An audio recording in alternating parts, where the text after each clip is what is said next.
Comme je vous l'ai annoncé au début de notre réunion de commission, nous avons le plaisir et l'honneur de recevoir Christelle Edelman, qui est directrice générale du groupe Orange depuis avril 2022, afin d'évoquer avec vous, Madame la directrice générale, les grands défis de votre entreprise et les mutations profondes auxquelles fait face le secteur des télécommunications. Le groupe Orange, dont l'État reste actionnaire à hauteur de 13,39%, compte 123 500 salariés dans le monde, dont 47 000 en France, pour un chiffre d'affaires de 40 milliards d'euros en 2025. Orange est aujourd'hui l'un des principaux opérateurs de télécommunications au monde pour les services aux particuliers, puisqu'il compte 340 millions de clients dans 26 pays en Europe, en Afrique et au Moyen-Orient, avec un gain de 20 millions de nouveaux clients en 2025. Nous gardons d'ailleurs un vif souvenir de notre échange. Nous évoquons nos déplacements dans des pays. L'année dernière, puisque nous avions choisi d'avoir la délégation de la Commission des affaires économiques, nous sommes allés au Maroc et nous avons, lors de ce déplacement au Maroc, pu nous entretenir avec l'équipe dirigeante d'Orange Afrique Moyen-Orient. Nous les avons rencontrés à Casablanca lors de notre déplacement et ça avait été des échanges extrêmement intéressants.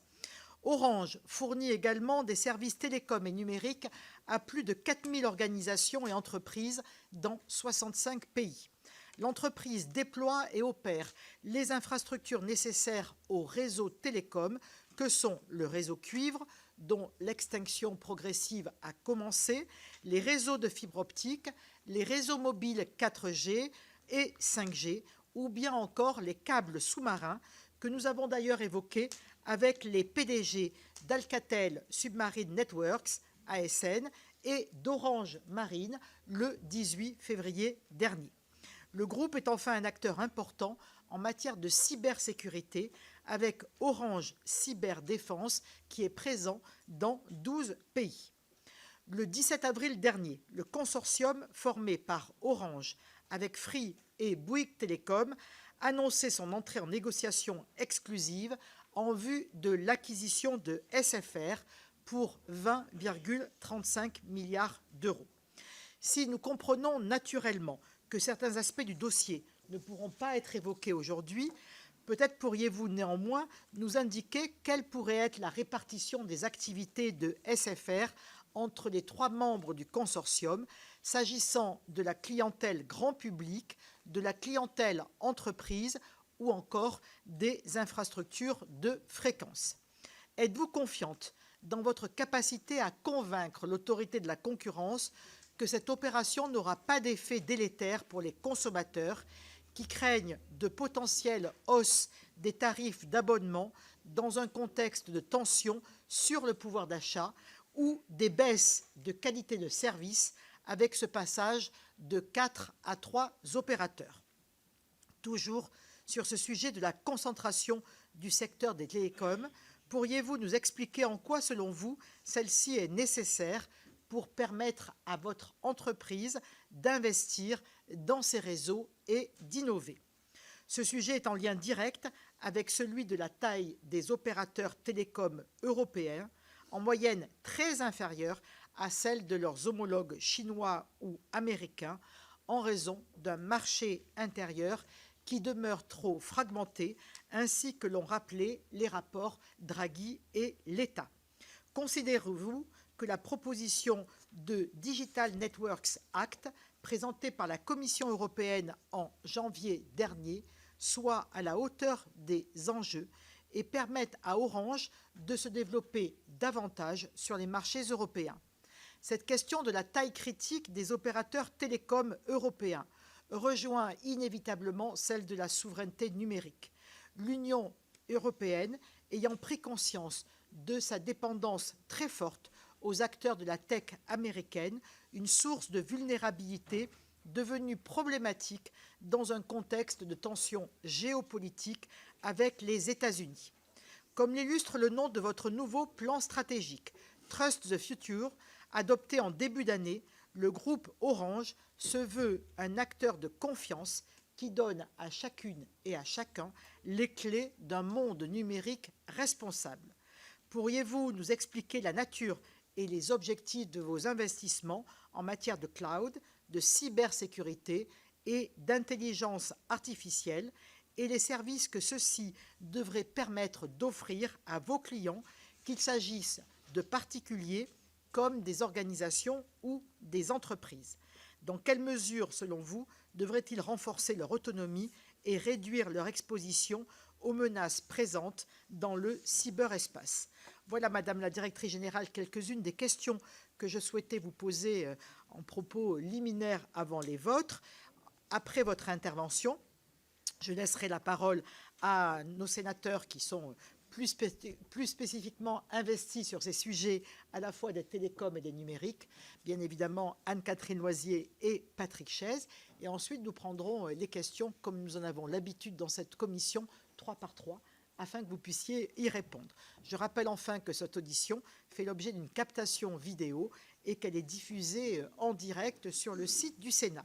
En vous remerciant encore de votre présence parmi nous, je vous cède la parole, Madame la Directrice Générale. Merci, Madame la Présidente. Mesdames et Messieurs les sénateurs, je vous remercie de me recevoir devant la Commission des affaires économiques. C'est ma deuxième audition devant votre commission, la première remontée au 30 novembre 2022. Quelques mois seulement après mon arrivée à la tête du groupe Orange, nous y avions évoqué déjà l'équation économique des réseaux. Le débat que nous avions eu a été nourri et c'est dans le même esprit de transparence et de dialogue que je me présente devant vous aujourd'hui. Je voudrais vous proposer un cheminement en 4 temps. Le premier sera un point d'étape. Où en est Orange en 2026, après 3 années de notre plan stratégique Lead the Future? Je crois pouvoir le dire devant vous, nous avons tenu nos engagements et certains des sujets sur lesquels nous nous étions retrouvés en 2022 ont trouvé une issue. Deuxième point de ce cheminement sera consacré à notre nouveau plan stratégique que vous avez mentionné, Madame la Présidente, Trust the Future, qui a été présenté en février. Ce plan place la confiance au cœur de notre métier d'opérateur et il marque une accélération sur les services de confiance, la cybersécurité bien sûr, mais les enjeux de résilience également. Un troisième temps sera plus politique. Il portera sur les conditions françaises et européennes qui permettront à Orange et plus largement aux opérateurs européens de continuer à investir dans les réseaux du futur, dans la résilience et dans la souveraineté numérique de la France et de l'Europe. Et un quatrième temps qui sera plus modestement consacré aux défis qui restent, qualité de service, résilience, fermeture du cuivre, environnement, sujets sur lesquels je sais que vous porterez de nombreuses questions et que je suis prête à aborder avec vous en toute franchise. Je tâcherai d'être à la fois précise et utile. Précise parce que les sujets que vous portez méritent des chiffres et des engagements. Utile parce que votre commission est l'un des lieux où se construit la politique publique des télécoms et que sur plusieurs sujets, nous avons besoin de votre engagement aux côtés du nôtre. Permettez-moi d'abord quelques chiffres pour situer le groupe en 2026. Vous l'avez rappelé, Madame la Présidente, Orange, c'est aujourd'hui 123 500 collaborateurs dans le monde, dont un peu plus de 67 000 en France. Une présence dans 26 pays, plus de 340 millions de clients et un chiffre d'affaires de plus de 40 milliards d'euros en 2025, en croissance de 0,9%, avec une accélération de la génération de trésorerie. Notre filiale Orange Business accompagne les entreprises et les administrations partout dans le monde. En France, si on exclut l'activité d'Orange Business, nous avons généré 17,5 milliards d'euros de chiffre d'affaires en 2025. Lorsque je suis venue devant vous en 2022, je vous avais dit que la France pouvait être fière de son opérateur historique et que cette fierté commandait de s'attaquer sans complaisance aux fragilités de notre équation économique. 3 ans plus tard, notre plan stratégique Lead the Future, qui s'est allé sur 2023-2025, a tenu ses engagements. Le groupe est aujourd'hui plus simple, plus fort, plus efficace. Nous avons recentré nos activités sur notre cœur de métier d'opérateur, nous avons amélioré notre rentabilité opérationnelle et nous avons renforcé notre leadership dans nos principaux marchés. 3 marqueurs en France illustrent cette trajectoire. Sur la fibre optique d'abord, la France est aujourd'hui le pays le plus fibré d'Europe, avec 94,3% des locaux raccordables à la fibre. Orange et Orange Concessions ont déployé 25,1 millions de prises sur les 42,8 millions que compte la France, soit 59%, ce qui fait d'Orange le premier opérateur d'infrastructures de France et le premier partenaire des collectivités sur les réseaux d'initiative publique. C'est nous, avec nos partenaires industriels, qui avons été la locomotive du plan France Très Haut Débit, sur fonds propres et à nos risques. Nous avons investi plus de 18 milliards d'euros dans la fibre sur le territoire national pour déployer et donner accès à la fibre aux Français. Sur le mobile ensuite, selon la dernière enquête de l'ARCEP publiée en novembre 2025, Orange est le meilleur réseau mobile pour la 15e année consécutive. Cette continuité n'est pas un hasard, c'est le résultat d'investissements maintenus année après année, y compris sur les infrastructures passives, là où beaucoup d'autres opérateurs européens ont fait le choix de les céder. Sur le cuivre, enfin, vous vous souvenez sans doute des échanges que nous avions eus en 2022 sur l'équation tarifaire du dégroupage. À présent, nous fermons progressivement le cuivre. Le cuivre est techniquement fermé sur déjà près d'1 million de locaux. Il l'est commercialement sur 12,8 millions de locaux. Plus de la moitié des communes sont fermées commercialement. Et désormais, toutes les communes connaissent la date à laquelle la fermeture technique du cuivre interviendra. C'est une transition d'une ampleur sans équivalent en Europe et elle se fait sous le contrôle de l'État, en coordination avec les préfets et avec un soin particulier pour les publics fragiles. Voilà où nous en sommes. Orange n'est pas seulement le premier opérateur télécom français, il est l'opérateur des territoires français.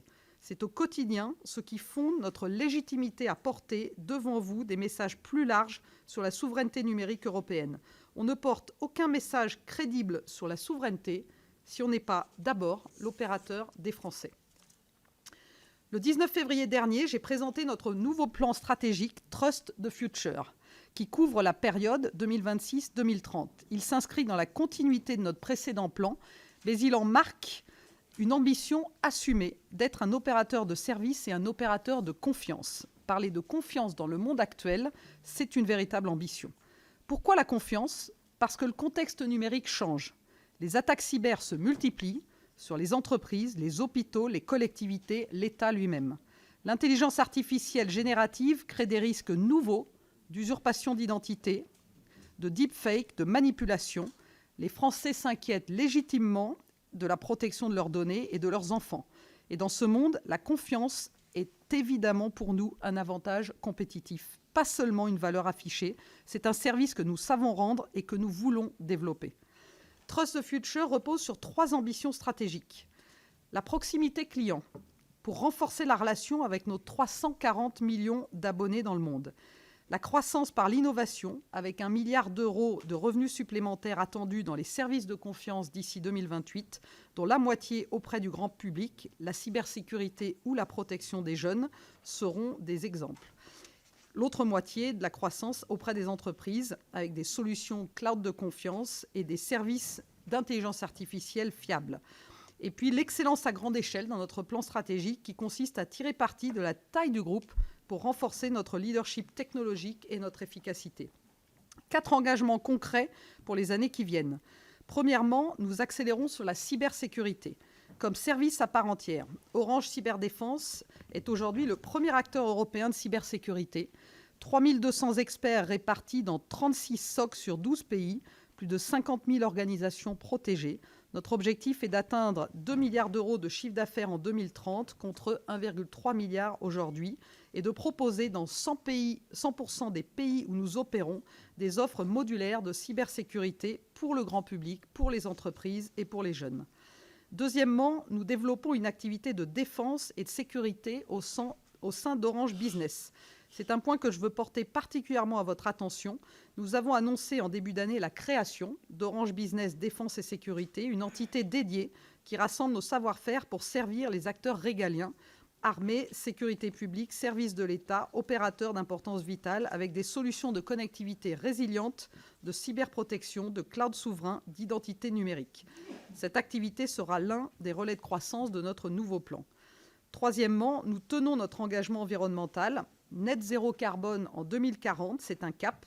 D'ici 2030, nous réduirons nos émissions de gaz à effet de serre de 45% sur tous les scopes par rapport à 2020. Et notre plan d'adaptation au changement climatique privilégie la redondance et la résilience des réseaux dans les territoires les plus exposés aux aléas climatiques. Quatrièmement, nous restons un acteur de l'inclusion numérique. Trust the Future fixe l'objectif d'accompagner gratuitement 6 millions de personnes d'ici 2030 dans leurs usages numériques, notamment via nos Orange Digital Center. C'est un engagement que nous tenons depuis longtemps et que nous démultiplions. Mais ce plan stratégique, pour ambitieux qu'il soit, ne se réalisera pas dans n'importe quel cadre. Il appelle du côté français comme du côté européen des conditions de marché et de régulation qui permettent aux opérateurs de continuer à investir. C'est le sens de ma troisième partie. Mesdames et messieurs les sénateurs, je voudrais ici être direct. Sans opérateurs européens solides, il n'y aura pas de souveraineté numérique européenne. Et nos opérateurs européens, pas seulement Orange, ont vu leur marge et donc leur capacité d'investissement s'éroder depuis 15 ans, dans une hyper-concurrence favorisée par le cadre régulatoire européen et national. Mais nous sommes aujourd'hui à un moment de bascule. Ou bien nous corrigeons et nous nous donnons les moyens d'investir dans les réseaux du futur et dans la résilience, ou bien nous laissons faire et nous accepterons une dépendance toujours croissante à des acteurs extra-européens. 3 conditions à mes yeux sont indispensables. La première condition, c'est l'approfondissement du marché intérieur européen. Je sais que ce sujet n'est pas confortable à aborder devant des parlementaires nationaux, j'en ai conscience et je vous le dis avec d'autant plus de franchise. L'Europe a été championne du monde des télécoms, la France au premier rang. Si elle ne l'est plus, ce n'est ni par manque d'ingénieurs, ni par manque de capital. Plusieurs causes sont conjuguées. La principale, c'est la fragmentation persistante du marché européen. Autant de cadres régulatoires que d'États membres, autant de procédures d'attribution de fréquences, autant d'autorités de régulation, autant de doctrines de cybersécurité. À l'inverse, les opérateurs américains et chinois, les entreprises de services numériques de ces pays accèdent immédiatement à un marché unique de plusieurs centaines de millions d'usagers dans un cadre juridique homogène. L'écart est structurel.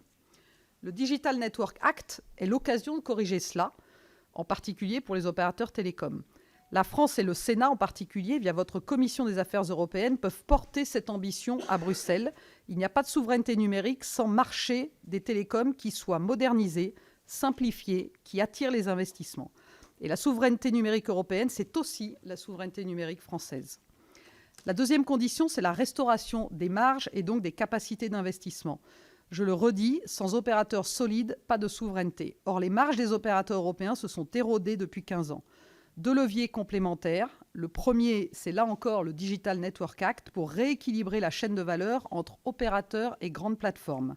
Aujourd'hui, 5 fournisseurs de contenu représentent 80% du trafic sur nos réseaux. Ils utilisent les infrastructures que nous finançons sans contribuer à proportion, sans même que leur modèle économique n'intègre les externalités qu'ils génèrent pour nous. Le Digital Network Act doit corriger cette asymétrie. Dans sa version actuelle, il ne le fait pas. Nous attendons des évolutions au cours du trilogue. Le second levier, c'est la consolidation. C'est le levier le plus rapide pour atteindre la taille critique. Et je voudrais ici, parce que je connais la sensibilité du sujet, rassurer immédiatement sur l'effet tarifaire. Une question revient régulièrement. La consolidation ne va-t-elle pas faire remonter les prix ? Commençons par clarifier ce dont nous parlons quand nous parlons de prix. Le marché mobile français est l'un des plus compétitifs d'Europe, avec des forfaits allant chez Orange de moins de 2 €, 1,99 € pour le premier forfait, à plus de 30 € pour les forfaits mobiles. Des offres de conquête qui se font de plus en plus au sein d'un même foyer, déjà équipé par la fibre. Parler du prix dans un marché, c'est évidemment parler d'une réalité très diverse. La consolidation fera-t-elle remonter les prix ? La réponse est non. Elle ne les fait pas remonter parce qu'elle restaure les rendements en élargissant la base de clients sur des réseaux dont l'économie est celle d'infrastructures à coût fixe, élevé et à coût variable limité. Ce qui garantit des prix bas dans la durée, ce n'est pas la fragmentation du marché, ce sont des opérateurs assez solides pour continuer à investir tout en amortissant leur réseau sur une base de clients plus large. Et permettez-moi de tordre le cou à une autre idée reçue. 3 opérateurs sur un marché européen mature, c'est tout autant, voire plus concurrentiel que 4 opérateurs sur un marché en croissance. La concurrence ne se mesure pas au nombre d'acteurs, mais à l'intensité de la rivalité entre eux en termes de prix, d'investissement, de qualité et d'innovation. Sur 36 pays de l'OCDE, 19 fonctionnent avec 3 opérateurs nationaux, 14 avec 4, et la qualité des services y est en moyenne supérieure dans les marchés à 3 acteurs. 7 des 10 meilleurs débits européens sont dans des marchés à 3 opérateurs. Et les 3 exceptions, Danemark, Suède ou France, sont des marchés à 4 où les opérateurs pratiquent une mutualisation de réseau étendue. Sur un marché en décroissance comme l'est aujourd'hui Le marché européen des télécoms, le marché français en particulier, fragmenté en 4 acteurs nationaux, signifie surtout fragiliser chacun et donc in fine l'ensemble. Et un corollaire que je voudrais porter à votre attention, l'aberration des cessions d'infrastructures sous contrainte financière. Quand un opérateur n'a plus les marges suffisantes pour porter ses propres infrastructures, il est conduit à les vendre puis à les louer. Tours mobile cédé à des towerco, réseaux de fibres transférés à des fiberco contrôlés par des fonds, data centers cédés à des fonds d'infrastructure, les exemples sont devant nous. SFR soumis à une dette colossale en est l'illustration extrême. Tours mobile cédé à Cellnex et à Phoenix Tower, Fibre logée dans XP Fibre détenue par Allianz, AXA et Omers, Data Centers vendu à Morgan Stanley pour 700 millions d'euros. Telecom Italia a vendu son réseau fixe à KKR pour 22 milliards d'euros en 2024, une cession qui lui a permis de réduire sa dette de 14 milliards, mais qui a fait passer ses effectifs de 37 000 à 17 000 collaborateurs. Telefonica a lui aussi fait la même chose. Cette tendance est une aberration au regard de la souveraineté. À court terme, la vente apparaît comptablement neutre. Mais à long terme, la conséquence est triple. Premièrement, l'opérateur perd la maîtrise de son outil industriel. Il loue désormais ce qu'il possédait. Et ses choix d'exploitation, qualité, résilience, calendrier d'investissement, sont conditionnés par les exigences de rentabilité de ses bailleurs. Deuxièmement, le coût total est rarement inférieur sur la durée. Les loyers payés intègrent la rémunération du capital des fonds qui est plus élevé que le coût du capital de l'opérateur lui-même. Troisièmement et surtout, les infrastructures critiques pour la souveraineté nationale, tours, fibres, data centers, passent dans des structures dont les actionnaires de référence sont souvent des fonds d'infrastructures non européens. Orange a fait depuis l'origine le choix inverse. Nous sommes le seul opérateur français à n'avoir cédé aucun de nos actifs d'infrastructure. Nous en sommes propriétaires, nous les opérons, nous les développons, mais c'est un choix qui ne se finance qu'avec des marges. La troisième condition, c'est la stabilité du cadre. Quand Orange engage 18 milliards d'euros sur la fibre en France, c'est sur 40 ans. Modifier le cadre ou tenter de le modifier tous les 12 ou 18 mois, c'est légitime parfois, je n'en disconviens pas, mais c'est aussi très coûteux pour les investisseurs. Et c'est à la fin payé par les Français, par l'absence d'investissement futur. Je le dis sans agressivité mais avec fermeté, la stabilité du cadre est un actif stratégique au même titre qu'une infrastructure. Elle vaut pour les investisseurs étrangers que la France cherche à attirer et elle vaut pour ceux comme Orange qui financent les réseaux qui font la souveraineté. Sur ces trois conditions, marché intérieur, marge et stabilité du cadre, je sais que le Sénat peut être un relais utile à Bruxelles. Plusieurs membres de votre commission siègent également à la Commission des affaires européennes. Notre demande devant vous est claire, que la France et le Sénat avec elle portent ces messages dans les négociations européennes en cours. Je voudrais, avant de conclure, dire un mot des défis opérationnels qui restent, parce qu'ils sont au cœur des préoccupations que vous remontent vos territoires, et parce qu'il n'y a aucun message stratégique crédible si nous ne sommes pas au rendez-vous au quotidien sur les fondamentaux. Sur la qualité de service de la fibre, le plan d'amélioration que nous avons engagé en 2022 est derrière nous et les observatoires trimestriels de l'ARCEP confirment une amélioration considérable. Notre programme Fibre 360 teste avec d'autres opérateurs des adaptations de processus pour mieux coordonner les opérateurs d'infrastructures et les opérateurs commerciaux. Et l'ARCEP supervise par ailleurs une expérimentation sur 2 communes, Angres et le Mesnil-Saint-Denis, sur des évolutions du modèle de raccordement. Ces travaux sont en cours, rien n'est arrêté à ce stade et toute évolution éventuelle se jouera en tout état de cause à l'échelle du secteur, pas par un seul opérateur. Mais là où la qualité reste insuffisante, et c'est maintenant largement documenté par le régulateur, c'est sur des réseaux structurellement accidentogènes. Architecture non normalisée, alignement entre systèmes d'information et terrain insuffisant. Ces réseaux appellent un sursaut côté opérateur d'infrastructure et un suivi plus ciblé de l'ARCEP. Sur la résilience des réseaux, nous faisons face à des défis nouveaux. Multiplication des vols de cuivre, poteaux à redresser après chaque épisode climatique qui se multiplient et qui soulignent aussi à chaque fois notre dépendance vis-à-vis d'Enedis et l'impérieuse nécessité de renforcer la coordination entre Enedis et les réseaux télécoms pour synchroniser le rétablissement des réseaux entre eux. Nous demandons que nos réseaux soient enfin reconnus comme essentiels dans la loi pour mieux les protéger contre les atteintes physiques, mais surtout pour pouvoir prioriser leur rétablissement. Notre plan d'adaptation au changement climatique privilégie la redondance plutôt que l'enfouissement à tout va, qui n'est ni techniquement souhaitable ni économiquement soutenable. Cette redondance, nous la concevons aussi en associant le satellite à nos réseaux terrestres. parce qu'une infrastructure résiliente repose sur une diversité de technologies. Nous l'avons éprouvé avec le cyclone Chido à Mayotte, où nous avons rétabli 80% de la couverture mobile en moins de 10 jours grâce à nos équipes. Nous savons aussi que dans ces moments-là, des solutions satellitaires comme notre service message satellite lancé en décembre 2025 avec Skylo ou la Safety Case que nous avons testée après la tempête Alex jouent un rôle de complément précieux pour rétablir une connectivité d'urgence. C'est l'esprit même du programme européen IRIS² que la France et le Sénat soutiennent. Doter l'Europe d'une redondance spatiale souveraine à laquelle Orange contribue activement aux côtés du consortium SpaceRISE, le satellite ne remplace pas les réseaux terrestres, il les complète et les sécurise. Sur la fermeture du cuivre, nous abordons la phase la plus complexe, les lots 5 à 8 qui concernent désormais plusieurs millions de locaux en même temps. Nous nous engageons sur l'information aux élus locaux et l'accompagnement des publics les plus fragiles.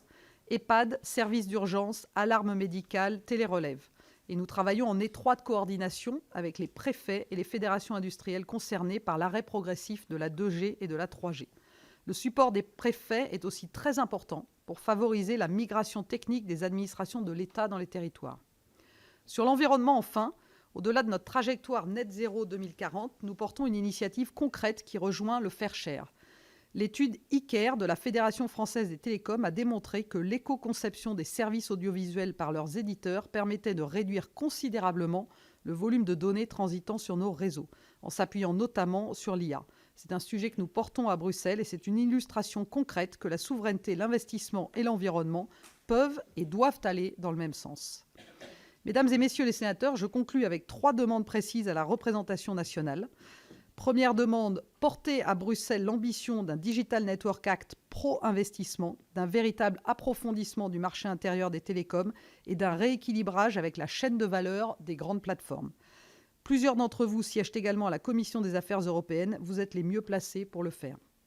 Deuxième demande, faciliter la consolidation, au niveau européen comme au niveau national. Les conditions de la souveraineté numérique passent par des opérateurs européens de taille critique et la consolidation, je le redis, ne se traduit pas par la hausse des prix, elle se traduit par des opérateurs assez solides pour continuer à investir dans les réseaux du futur. Troisième demande, tenez la stabilité du cadre. La législation de circonstances fragilise l'investissement, donc à la fin l'usager. Là où l'objectif est partagé, faisons confiance aux mécanismes existants. L'ARCEP, la négociation contractuelle entre opérateurs, le droit de la concession entre les délégataires et les collectivités avant de créer des outils nouveaux. Notre ambition est simple et je veux la résumer en une phrase, être l'opérateur des territoires français et l'un des opérateurs qui donneront à l'Europe les moyens de sa souveraineté numérique. Les deux ne s'opposent pas, ils se construisent ensemble et c'est tout l'enjeu de notre plan stratégique Trust the Future. Je vous remercie et je suis à votre disposition pour répondre à vos questions. Merci beaucoup, Madame la Directrice Générale, pour ces propos à la fois très complets et avec votre part de vérité. Je pense que voilà, ça va alimenter certainement les échanges et les débats. Et sans plus tarder, comme je l'annonçais avant que vous ne preniez la parole, on va d'abord donc souhaiter que s'expriment à la fois Patrick Chaise et Anne-Catherine Loisier. Vous leur répondrez directement et ensuite on ouvrira les questions qui sont déjà fort nombreuses. Patrick. Merci Madame la Présidente, Madame la Directrice Générale, chers collègues. Alors, je ne vais pas vous surprendre, mes questions porteront essentiellement sur la question des réseaux de fibre optique, dans le contexte évidemment de l'achèvement en cours du plan France Très Haut Débit. Tout d'abord, s'agissant de la complétude du réseau, je souhaiterais vous entendre sur la question de l'industrialisation des raccordements à la demande, en zone notamment AMI. Engagement qui avait été souscrit il y a 2 ans par Orange vis-à-vis de l'État au titre de l'article L3313 du Code des postes et des communications électroniques. L'ARCEP avait mis en demeure Orange de s'y conformer. Avez-vous été en mesure de régulariser cette situation ? Je voudrais ensuite que vous nous expliquiez les choix opérés par Orange en matière de déploiement de la fibre optique à Mayotte, à la suite notamment du passage du cyclone Chido. En vous concentrant sur les territoires rentables de Mayotte, vous remettez en cause l'équilibre économique de la délégation de service public qui avait été attribuée à Mayotte THD et compromettez le déploiement de la fibre dans les zones moins peuplées de ce département d'outre-mer en grande difficulté. Sans parler du risque que celui-ci doive indemniser le groupe réunionnais Océane, propriétaire de Mayotte THD. Le fait que le gouvernement vous ait laissé agir ainsi, alors que l'État est votre actionnaire, suscite beaucoup d'incompréhension, c'est le moins qu'on puisse dire. Dernier point que je voudrais aborder avec vous, et vous en avez fait état en parlant de stabilité, c'est celui de l'équilibre économique de l'exploitation des réseaux d'initiative publique de fibre optique. Alors, même si je suis tout à fait favorable à la stabilité, il y a quelquefois quand même des nécessités à pouvoir faire en sorte que le législateur apporte sa contribution. Le Sénat donc, a récemment adopté à l'unanimité une proposition de loi que j'avais déposée pour prévoir la mise en place d'un dispositif de péréquation pour soutenir les RIP des territoires ruraux confrontés à de nombreuses dépenses excédant les prévisions. Et vous êtes concerné par votre branche Orange Concession sur ce sujet. Si votre groupe s'y montre plutôt opposé, j'aimerais savoir quelle autre solution il propose pour éviter la faillite de nombreux de ces RIP qui pourraient déboucher sur l'apparition de zones blanches ou des tarifs divergents selon les territoires. Je vous remercie. Merci Patrick. Anne-Catherine Loisier. Merci Madame la Présidente, Madame la Directrice Générale. Alors d'abord, moi je voudrais saluer votre discours très ambitieux, très volontariste, sur un sujet qui est absolument stratégique et déterminant et qui touche tous les secteurs de notre société aujourd'hui, et sur effectivement lequel on peut se retrouver par rapport à cet enjeu de souveraineté, d'indépendance, de sécurité. Mais c'est vrai qu'en France, on a un modèle qui s'est construit historiquement, je pense au grand réseau électrique, au réseau d'eau, par lequel, en fait, on a une approche de couverture territoriale, essentiellement historiquement fondée sur un engagement public. On voit les limites de cet engagement public dans le secteur des télécoms, où on est dans de l'innovation, où on est dans un secteur qui évolue en permanence. Et donc, c'est vrai que ce qui est compliqué à trouver aujourd'hui, c'est où on met le curseur de l'équilibre, sachant qu'on doit répondre aux enjeux auxquels vous êtes confrontés en termes de grande entreprise, mais aussi aux enjeux de couverture, ce que vient d'évoquer mon collègue, de territoire, de maintien des services publics et d'apport du service public jusqu'au fin fond de nos territoires. Et donc, pour revenir sur le sujet de l'évolution technologique, moi, je voudrais vous interroger sur l'évolution qui concerne les communications par satellite, le Direct to Cell. En mars dernier, Orange a passé un partenariat avec la constellation américaine AST, donc Space Mobile, pour expérimenter donc un service Direct to Cell en Roumanie. Le 2 février, votre filiale espagnole MasOrange a annoncé un partenariat analogue avec la constellation de satellites d'Elon Musk, donc Starlink.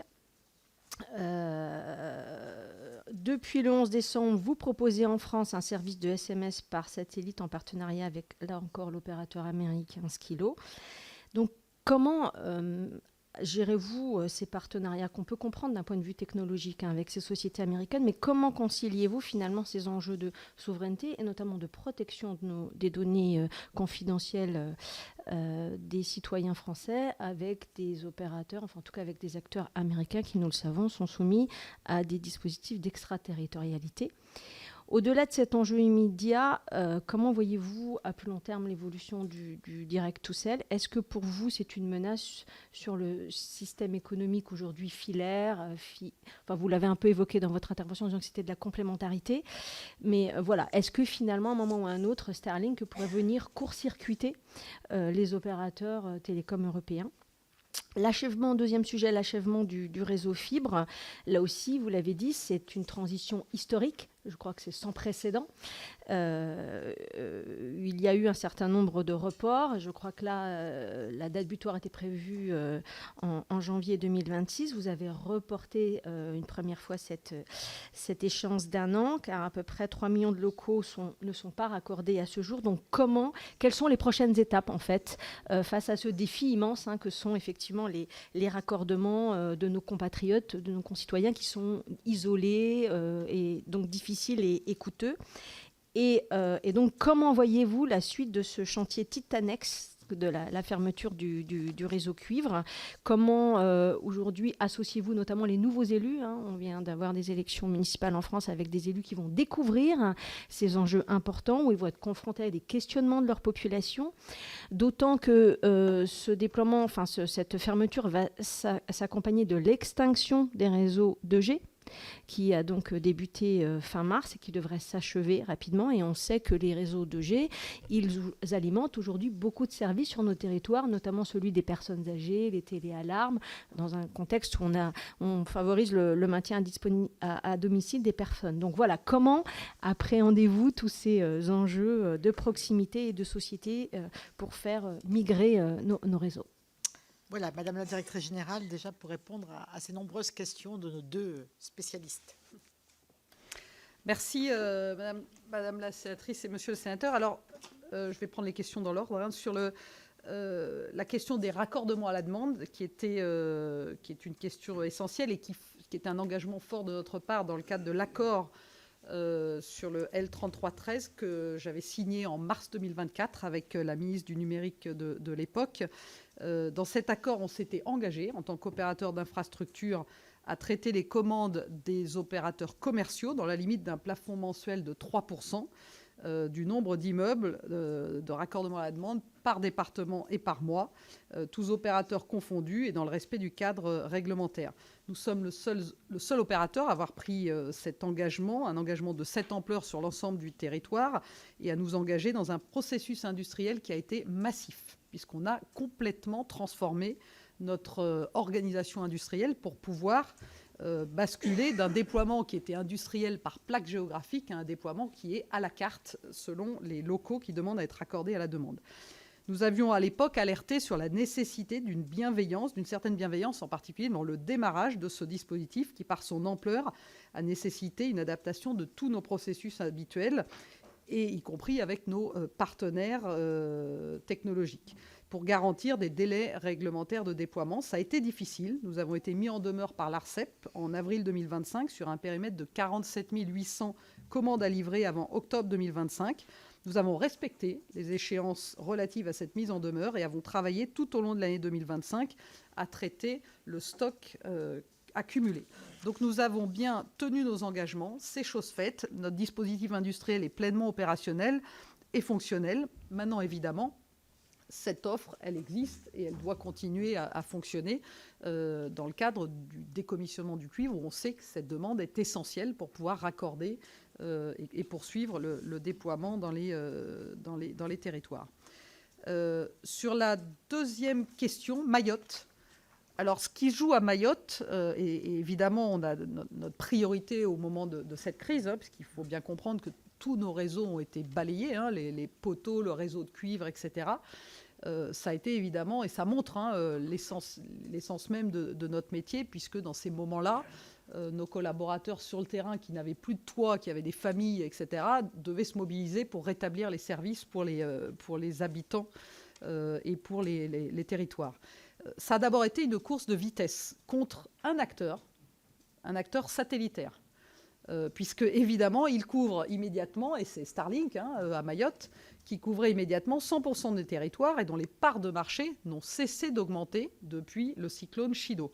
On reviendra dessus avec votre question, qui fait évidemment poser un risque très très fort sur la pérennité de la fibre à l'échelle du territoire, quel que soit l'opérateur concerné. Après Chido, nous avons pris acte de reconstruire à l'identique notre réseau cuivre n'avait aucun sens. La disparition du cuivre et du génie civil nous a imposé évidemment un saut technologique, reconstruire directement en fibre. Nous avons alerté sur ces évolutions, proposé une reconstruction mutualisée du génie civil et engagé un dialogue avec Mayotte très haut débit pour prioriser les zones où les clients n'étaient plus servis. Personne n'ayant répondu à nos propositions, nous avons pris nos responsabilités, reconstruit notre réseau fixe sur fonds propres, en fibre. Nous avons également formulé une proposition structurée de complémentarité permettant d'accélérer les déploiements tout en optimisant la dépense publique. Nous ne demandons aucune subvention pour la reconstruction de notre réseau en fibre optique, ce qui libère 12 à 17 millions d'euros de subventions pour la collectivité. Cette approche a été refusée. Nous avons fait face à des blocages administratifs répétés, notamment sur Mamoudzou, qui ont entravé nos interventions. Néanmoins, les résultats sont là. 7 526 locaux sont déjà raccordables au 30 avril 2026, répartis sur 5 communes, dont 5 400 commercialisables et un outil de production pleinement opérationnel. Nous sommes déterminés à apporter le très haut débit aux Mahorais, avec 20 000 prises à fin 2026 et 28 000 à la complétude réglementaire. Notre proposition d'accord pour organiser les déploiements est toujours sur la table, à la disposition de Mayotte très haut débit et de la collectivité. Il reste de la place pour un RIP en complémentarité de nos déploiements et nous sommes prêts à y commercialiser nous-mêmes nos offres en tant qu'opérateur commercial dès qu'un accord sera trouvé. J'ajoute par ailleurs que si nous n'avions pas rétabli nos réseaux, investi dans la fibre, alors que nous avions nous-mêmes touché de la part des assurances des compensations pour la réduction des réseaux, on nous l'aurait reproché également. Donc évidemment, c'est une situation qui est complexe, sur laquelle il faut absolument qu'on puisse dialoguer avec Mayotte très haut débit, mais malheureusement, le cyclone, il est arrivé, il est là, on peut toujours regretter qu'il soit, évidemment, mais c'est une réalité et on doit faire face. Troisième question sur les réseaux d'initiative publique.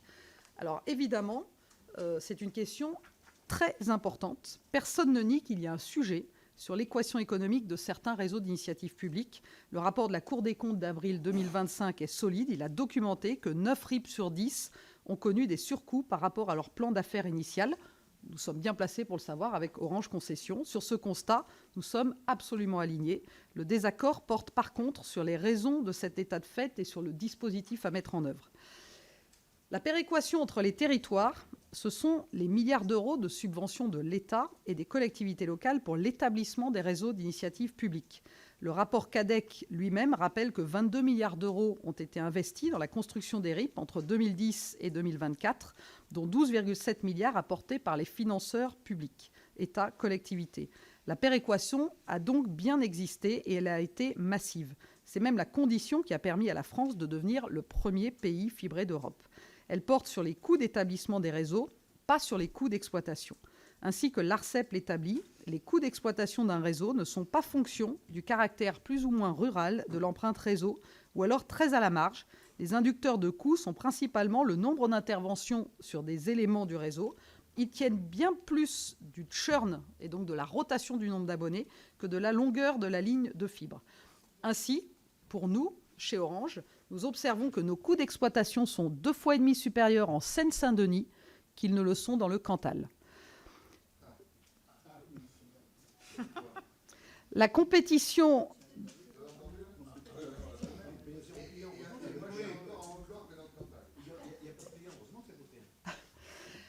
Ensuite, sur la procédure, soyons précis. La compétition dans les appels d'offres ne portait pas sur les tarifs, mais sur le niveau de subvention demandé. Les candidats étaient des opérateurs d'infrastructures, pas des opérateurs commerciaux, et la compétition ne se faisait pas sur les tarifs d'accès. Les tarifs des RIP ont été largement inspirés par les lignes directrices de l'ARCEP de 2015 qui visaient une convergence avec les tarifs des zones d'initiative privée, dans un moment où, paradoxalement, certains RIP envisageaient de publier des tarifs d'accès inférieurs à ceux des zones privées. La compétition se faisait sur 2 paramètres. Le paramètre est le calendrier de déploiement d'une part, et surtout le niveau de subvention publique demandé d'autre part, calibré par chaque candidat à partir de ses coûts déclarés et de ses projections de recettes. Dans bien des cas, la concurrence a poussé certains candidats à ne solliciter que très peu de soutien public. Par exemple, l'opérateur lauréat du RIP Grand Est n'a demandé que 10% de financement public. Le double mécanisme par lequel certains opérateurs d'infrastructures se retrouvent en difficulté est connu: sous-évaluation des coûts et surévaluation des recettes. Dans un contexte de tension sur l'attribution des appels d'offres, des opérateurs d'infrastructures ont pu sous-évaluer certains inducteurs de coûts, ce qui a conduit trop souvent à l'absence des marges de prudence qui auraient été nécessaires, et projeter des taux de pénétration et des revenus particulièrement optimistes pour calibrer leurs demandes de subventions et de redevances. Le mécanisme est limpide. Un candidat qui sous-évalue ses coûts ou surévalue ses recettes, voire les deux, peut demander moins de subventions publiques et donc remporter l'appel d'offres. La fragilité financière qui en résulte est un produit du processus de mise en concurrence lui-même, pas un accident extérieur. Du reste, la pénétration moyenne en zone RIP est aujourd'hui de 59% selon l'ARCEP, contre 64% au niveau national, ce qui confirme l'optimisme initial des projections sur lesquelles certaines candidatures ont été construites. Et il n'appartient pas aux opérateurs commerciaux, qui ne sont pas en tant que tels partis aux procédures de mise en concurrence pour la concession des RIP, de compenser ex post les conséquences de candidatures qui auraient fait trop belle la mariée. La symétrie spécifique, par ailleurs, pour le groupe Orange. Cette logique a une conséquence concrète, parfois ignorée. Il y a des cas où la candidature d'Orange ou d'Orange Concessions, comme opérateur d'infrastructure, a été écartée au profit d'un concurrent jugé plus avantageux économiquement à court terme et plus optimiste en réalité. La PPL demanderait alors à Orange, en tant qu'opérateur commercial cette fois, de cofinancer le mariage auquel notre branche d'infrastructure n'avait précisément pas été invitée. Vous mesurez la difficulté pour nos équipes à l'accepter. La valeur des RIP, évidemment, n'est pas en cause. J'ai entendu au Sénat même l'idée selon laquelle Orange chercherait, en s'opposant à ce projet de loi, à provoquer la défaillance de RIP pour pouvoir ensuite les racheter. Je veux le dire très clairement, c'est faux. Les offres de rachat récentes de plusieurs RIP par des banques ou des investisseurs ont été faites à des prix élevés. La valeur des RIP n'est donc pas en cause. Et la situation est très hétérogène d'un réseau à l'autre. Notre opposition est de principe et notre intérêt est inverse. Nous investissons depuis l'origine dans les RIP, comme opérateur d'infrastructure et comme opérateur commercial. Nous avons besoin que ces réseaux soient pérennes et non pas qu'ils défaillent. Un fait juridique fondamental parfois oublié dans le débat, ce n'est pas la collectivité qui porte le risque économique, c'est son délégataire. La proposition de loi laisse penser que le risque économique des RIP pèserait entièrement sur les collectivités délégantes qui seraient financièrement exsangues. Ce n'est pourtant pas le cas, sauf très à la marge, du fait même du statut juridique du contrat de concession. Les collectivités ont délégué la construction, l'exploitation et la commercialisation à un délégataire privé, en contrepartie de l'acceptation par celui-ci d'exercer ses compétences à ses risques et périls. C'est l'essence même de la concession en droit français, le risque est transféré. Les collectivités ne supportent donc en règle générale que très marginalement les surcoûts d'exploitation. Quelques collectivités ont fait le choix inverse en construisant et exploitant elles-mêmes via une régie. Elles assument alors le risque, mais elles sont une infime minorité. Pour la quasi-totalité des autres, parler d'une menace pour les finances locales relève d'un raccourci. Le vrai sujet, c'est la santé financière des opérateurs d'infrastructures délégataires, ce qui est bien différent d'un sujet de finances publiques locales et appelle des réponses contractuelles, pas un fonds national alimenté par les opérateurs commerciaux. Avant de créer un nouveau mécanisme législatif, je voudrais rappeler un levier classique du droit de la concession, curieusement peu présent dans le débat. La prolongation de la durée des DSP par les collectivités délégantes elles-mêmes.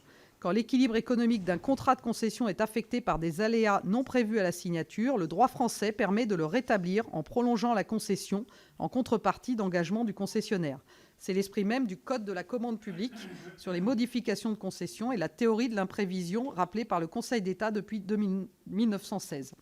Ce levier redonne à l'opérateur d'infrastructure le temps d'amortir ses coûts sans toucher aux tarifs payés par les opérateurs commerciaux et donc in fine par les abonnés. Il est cohérent avec la durée de vie économique d'un réseau de fibre optique qui dépasse largement les 20 ou 25 ans des DSP initiales. L'ARCEP elle-même a fixé à 40 ans la durée minimale des droits d'usage des cofinanceurs. C'est un levier territorial à la main des collectivités qui ne crée aucune contribution nouvelle, ne pèse sur personne d'autre que le concessionnaire qui retrouve sa rentabilité et qui n'appelle aucune législation. Notre position est donc claire. Nous sommes en désaccord total avec le dispositif, mais non pas avec l'objectif. Plusieurs leviers existent déjà, sans législation nouvelle, et c'est leur articulation qui doit être privilégiée. L'objectivation des coûts d'exploitation par l'ARCEP, la deuxième consultation publique court jusqu'au 22 mai 2026, la renégociation contractuelle entre OI et OC sur cette base, comme l'a indiqué la ministre, et la prolongation des DSP par les collectivités délégantes, là où elles se justifient. Nous prenons notre part dans chacune de ces voies, bien sûr. Votre quatrième question sur le satellite. Je l'ai mentionné dans le cas de Mayotte et je l'avais mentionné dans mon propos introductif. Le satellite est une technologie qui est absolument complémentaire de nos réseaux terrestres et qui va évidemment se déployer. Alors historiquement, nous avons toujours utilisé des solutions satellites. Dans beaucoup de réseaux en Afrique, le satellite est la seule solution qu'on utilise pour le backhaul de nos réseaux mobiles. Et depuis très longtemps, nous avons des partenariats avec des constellations géostationnaires. Évidemment, le bouleversement actuel vient des constellations basse orbite. Starlink, évidemment, est dans une position et a pris une avance colossale sur l'ensemble des autres acteurs. Nous avons fait le choix, nous, chez Orange, de prendre à bras-le-corps l'enjeu des solutions satellites, car nous pensons que proposer ces solutions à nos clients est de notre responsabilité, soit en solution de backup, soit en solution de complémentarité, de couverture. Et c'est dans cette logique que nous avons lancé plusieurs partenariats. En France, nous avons lancé cette première offre de SMS par satellite avec Skylo, société américaine, mais qui s'appuie sur les constellations géostationnaires qui ont les fréquences actuellement octroyées par l'Europe, Mobile Satellite Spectrum, qui sont amenés à être renouvelés en 2027. Par ailleurs, nous avons lancé, comme vous l'avez rappelé, un partenariat avec AST. AST qui est une société américaine également, qui a dans son capital beaucoup d'opérateurs télécoms, Vodafone, AT&T ou Saudi Telecom, et qui a pour particularité d'avoir une architecture de réseau qui s'appuie intégralement sur les cœurs de réseau des opérateurs télécoms. Ce qui veut dire que le partenariat, et quand on travaille avec AST en Roumanie, ou si demain on était amené à travailler avec AST dans d'autres pays, y compris en France, pour le régulateur, pour vous, voilà, c'est Orange l'interface, c'est le cœur de réseau d'Orange, et donc toutes les contraintes que nous avons sécuritaires s'appliquent par le choix même de cette architecture. Et ensuite, nous avons effectivement lancé un test avec Starlink en Espagne pour mieux comprendre l'avance technologique de cet acteur, et je vous le dis très clairement, elle est colossale. Et donc, malheureusement, dans un débat qui consiste à dire qu'on veut apporter le meilleur service, si le seul critère, c'est le meilleur service pour les Français, ou pour nos clients, évidemment, on serait amené systématiquement à choisir une technologie qui n'est pas forcément celle que l'on recommanderait. Notre première stratégie en la matière sur le direct to sell, c'est d'avoir une multiplicité de partenariats. Rien ne serait pire pour les opérateurs européens que d'être dans une situation où ils font face à un monopole ou à un duopole. Et il ne faut pas perdre de vue que derrière Starlink, il y a aussi Amazon qui arrive très très vite dans la constellation basse orbite sur les enjeux de direct to sell. Aux États-Unis, parce que c'est bien aux États-Unis que le marché va se jouer, les constellations satellites ont une place dans le marché qui est colossale parce que la nature même de la couverture des réseaux mobiles et fixes n'a rien à voir avec ceux que nous avons en France ou ceux que nous avons en Europe. Quand on a plus de 99% de couverture en France, on n'est pas du tout sur ces taux-là aux États-Unis, ce qui veut dire que l'espace économique pour ces constellations, sans même parler du prix des abonnements mobiles ou broadband aux États-Unis, va laisser un espace pour que ces constellations soient rentables. Le diable de ces constellations basse orbite, c'est qu'elles doivent être mondiales. Et donc là où on avait avant un jeu qui pouvait être géostationnaire et donc on pouvait penser solution pour l'Europe, ne peut exister une constellation, quand on pense basse orbite, que si on joue dans un marché mondial. Et donc évidemment, dans ce contexte-là, nous avons vocation à avoir plusieurs partenariats. L'enjeu essentiel pour l'Europe, c'est l'attribution le renouvellement des fréquences MSS en 2027. Et là, évidemment, nous comptons sur la voix des différents États membres, la France, l'Espagne, et dans tous les pays où on opère, on a des échanges. Il est indispensable, de notre point de vue, d'avoir plusieurs options, c'est-à-dire que ce spectre doit être attribué à plusieurs constellations. Et il est également indispensable de garder du spectre pour une constellation européenne, même si elle n'est pas disponible aujourd'hui, mais si elle arrivait dans un deuxième temps, sachant qu'il n'y a pas aujourd'hui de plan, et on discute beaucoup avec Eutelsat, on est membre on répond à l'appel d'offres IRISquare, il n'y a pas aujourd'hui de projet européen, et ce serait pas facile à construire, parce que, je le rappelle, l'espace économique est plus petit en Europe qu'il ne l'est aux États-Unis, et on ne peut rentabiliser une constellation basse orbite que si on adresse un marché mondial. C'est par ailleurs un enjeu pour nous également en Afrique, et donc c'est pour ça que dans ces partenariats, on réfléchit sur le marché africain également. Alors, aujourd'hui, on a lancé la façon dont on conçoit les tarifs des constellations satellites, c'est que nous, on le conçoit comme une option qui viendrait en supplément de votre forfait mobile.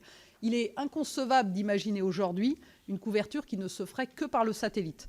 Et donc, le satellite deviendra une option en complément dans vos forfaits, mais qui serait, on parle de quelques euros, voilà. Donc les premières offres aujourd'hui, on est plus dans le test technologique, on n'a pas encore, mais on sait que les Français et les Européens sont prêts à payer quelques euros de plus pour avoir cette promesse de la couverture universelle.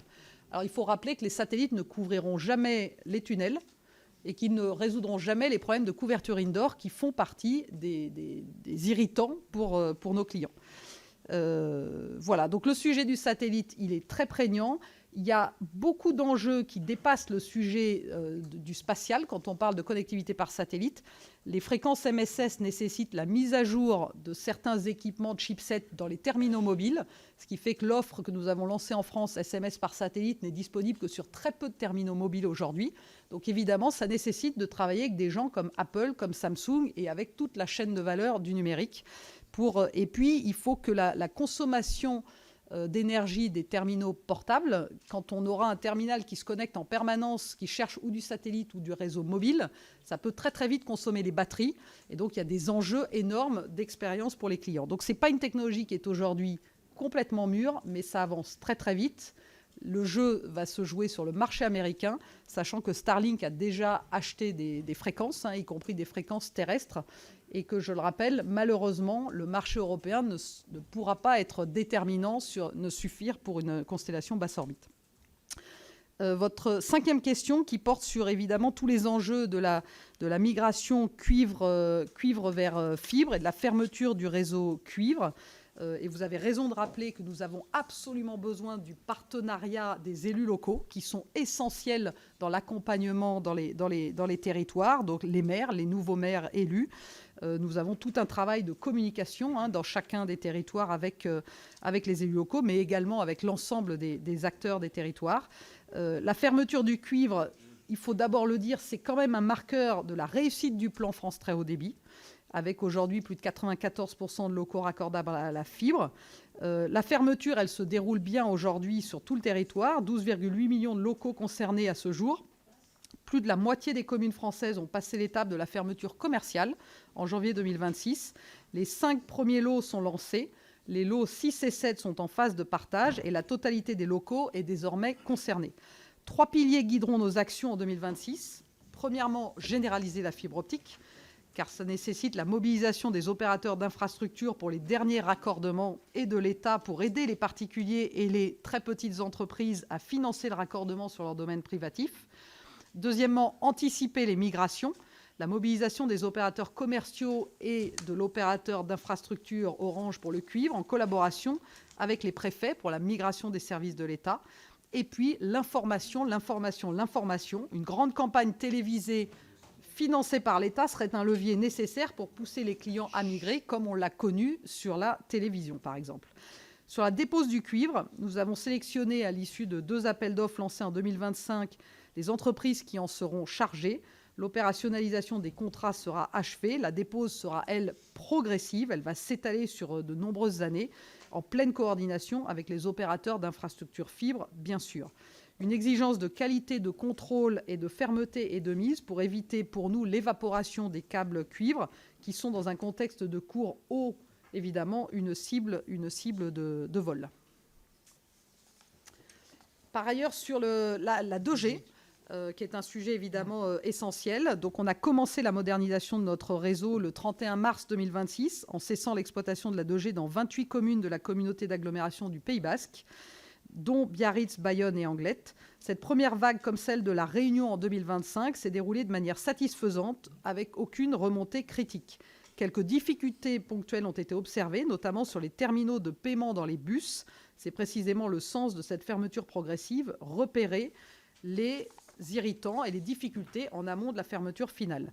Une dizaine seulement de clients se sont déplacés en boutique pour changer leur mobile. Et en vue de la généralisation, il est bien sûr nécessaire d'accélérer les migrations, notamment pour les usages d'objets connectés, les ascenseurs, la télésurveillance, la téléassistance. Orange et la Fédération des télécoms communiquent largement, l'ensemble des parties prenantes devant se saisir du sujet, préfectures, maires, fédérations professionnelles, syndics immobiliers. Sur les dispositifs de santé, connectivité et de téléassistance en particulier, il est essentiel que les préfets et les autorités publiques relaient l'information auprès des utilisateurs finaux. Orange est bien sûr là pour les accompagner. Pourquoi éteindre la 2G, vous me direz, alors que les Français n'ont pas encore tous la 4G ?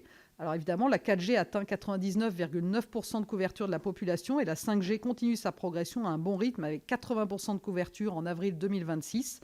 La rationalisation se fera sans impact sur la couverture mobile, y compris dans les zones rurales et de la montagne. Pourquoi éteindre la 2G ? Car nous avons besoin des fréquences pour augmenter le trafic qui continue de croître dans nos réseaux 4G et 5G. Le calendrier est donc confirmé. La 2G s'arrêtera fin 2026, la 3G fin 2028. Je précise que la France n'est pas du tout une exception. On est même plutôt en retard en France sur la fermeture des réseaux 2G, 3G par rapport à d'autres pays européens. Et à fin mars 2026, Orange dénombre 742 000 cartes SIM 2G sur son réseau, 56% pour des objets connectés, 34% pour du grand public et 10% dans des activités entreprises. Merci, Madame la Directrice Générale. Donc, on va attaquer les questions 3 par 3 en essayant d'être assez concis dans les questions posées avec Daniel Fargeot. Merci, Madame la Présidente. Merci, Madame la Directrice Générale, pour vos propos en toute franchise, comme vous l'avez indiqué. Alors, la signature de l'exclusivité des négociations entre SFR et les 3 opérateurs concurrents va, comme vous le souhaitez, faciliter la consolidation dans le secteur des télécoms qui, à 4 opérateurs, s'est soulevé. Alors, en se partageant les 25 millions d'abonnés de SFR, les marges d'Orange augmenteront, et c'est une première réponse aux marges érodées que vous dénoncez, certainement à juste titre. Ma question, est-ce que cet objectif de consolidation vise en tout premier lieu à la rentabilité du secteur, et en second lieu, est-ce une réponse stratégique aux enjeux numériques et d'investissement futur, notamment liés à l'essor de l'intelligence artificielle, nous l'avons légèrement évoqué, mais aussi aux impacts que peuvent avoir notamment les conflits en matière de déploiement des réseaux de câbles sous-marins. Enfin, une dernière petite question. Un certain nombre de collectivités territoriales en zone blanche font partie du programme New Deal, pour lequel SFR était également mandaté. Est-ce que le projet de rachat pourrait avoir un impact pour ces communes qui étaient liées avec SFR? Je vous en remercie. Henri Cabanel. Oui, merci Madame la Présidente. Beaucoup de questions ont déjà été évoquées. Madame la Directrice, je voudrais revenir sur les 2,6 millions de foyers qui restent encore non raccordables à la fibre en France, donc une part non négligeable en zone de montagne et en zone rurale. Vous annoncez une réduction de vos investissements réseau de plus de 300 millions d'euros d'ici 2028. Donc comment concilier cette discipline financière avec l'engagement d'achever la couverture du territoire? Quelles garanties pouvez-vous apporter aux élus locaux et aux habitants de ces zones encore non couvertes? Deuxième question, votre plan stratégique cite l'intelligence artificielle comme levier d'efficacité, avec 300 millions d'euros d'économies par an visées d'ici quelques temps. Cela signifie-t-il des suppressions d'emplois? Quels sont vos engagements en matière d'emploi en France, notamment dans des territoires comme mon département de l'Hérault, où Orange est un employeur structurant? La délocalisation des centres d'appel régulièrement dénoncés par les organisations syndicales va-t-elle encore s'accentuer? Merci. Et enfin, pour cette série de questions, Marie-Lise Housseau. Merci Madame la Présidente. Madame la Directrice Générale, vous avez évoqué dans votre tout à l'heure le DNA qui va prochainement remplacer le Code européen des communications électroniques et qui date de 2018. Et le DNA a pour ambition, de mettre en place des règles uniformes pour les 27 pays. Donc vous avez dit que l'hétérogénéité c'est un problème. Empêcher les monopoles ou les positions dominantes et de mettre en place un principe de partage équitable. Tout à l'heure vous avez dit que vous avez évoqué Google, Netflix qui utilisent des réseaux pour lesquels ils n'ont rien payé. Et puis aussi assurer la protection des données. Mais vous avez l'air de dire que ce n'est pas suffisant. Et vous avez appelé le Sénat à vous aider dans le trilogue, notamment pour défendre, si j'ai bien compris, un DNA investisseur. Est-ce que vous pourriez préciser un peu ce que vous attendez et voilà, qu'est-ce que vous avez derrière ces mots? Merci. Voilà, Madame la Directrice Générale. Alors, la question, évidemment, de l'avenir des SFR est une question d'actualité, même si, à ce jour, nous n'avons pas encore d'accord entre le vendeur Altice et le consortium, puisqu'évidemment, c'est un projet assez atypique. Trois concurrents qui créent un consortium pour faire une offre de rachat sur un quatrième opérateur. Alors, d'abord, dans un contexte où SFR est à vendre.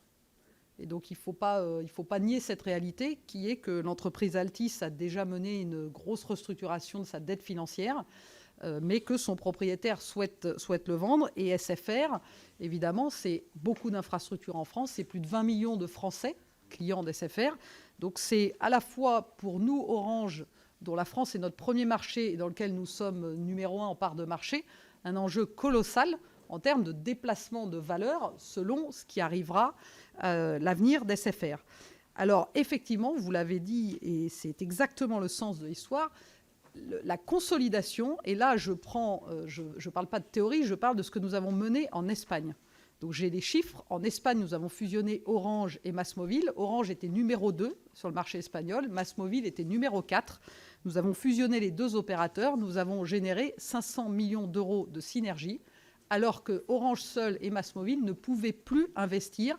Et donc Telefónica était le seul à pouvoir investir durablement dans la 5G en Espagne. Et donc, effectivement, notre enjeu, c'est bien de permettre d'améliorer les marges, parce que quand vous avez plus de 20 millions de clients qui sont aujourd'hui chez SFR, qui vont être migrés dans les infrastructures de Bouygues, de Iliad ou d'Orange, vous améliorez, sans qu'il y ait beaucoup plus de coûts fixes, parce que les réseaux, ils existent déjà, vous y améliorez la rentabilité de chacun pour finalement un coût variable qui est limité. Donc c'est tout l'enjeu d'aller générer des synergies et au fond de sécuriser la capacité à investir dans la durée. Aujourd'hui, si vous regardez les résultats d'SFR en 2025, ils sont publics, ils ont publié leurs résultats la semaine dernière, ils ont réduit leurs investissements de plus de 20% en 2025. Une entreprise d'infrastructure critique comme sont les réseaux télécoms ne peut pas durablement tenir en baissant ses investissements de 20%. Or, quand on est numéro 1 dans un marché, quand c'est le cas d'Orange, évidemment, on a plus de capacité à investir que quand on est numéro 2, numéro 3, voire numéro 4. Et donc, c'est tout le sens des consolidations que l'on a déjà menées dans d'autres pays en Europe, que d'autres opérateurs sont en train de mener en Europe et que nous proposons de mener en France.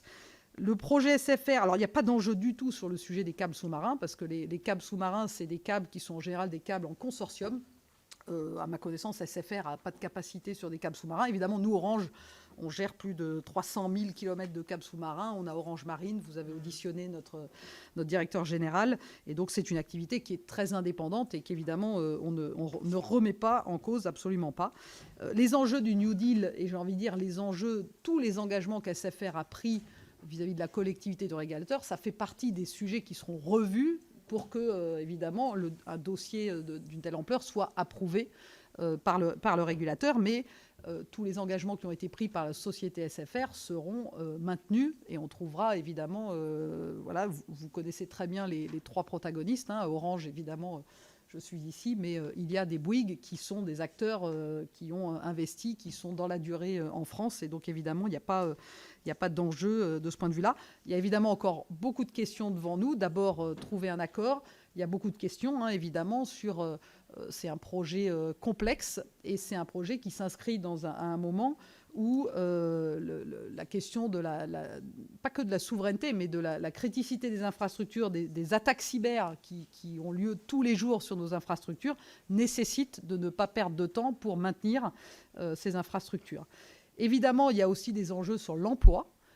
Et donc ça, c'est quelque chose sur lequel, d'abord, un accord avec SFR n'existera que s'il a été validé et approuvé par les différentes instances représentatives du personnel des différentes sociétés.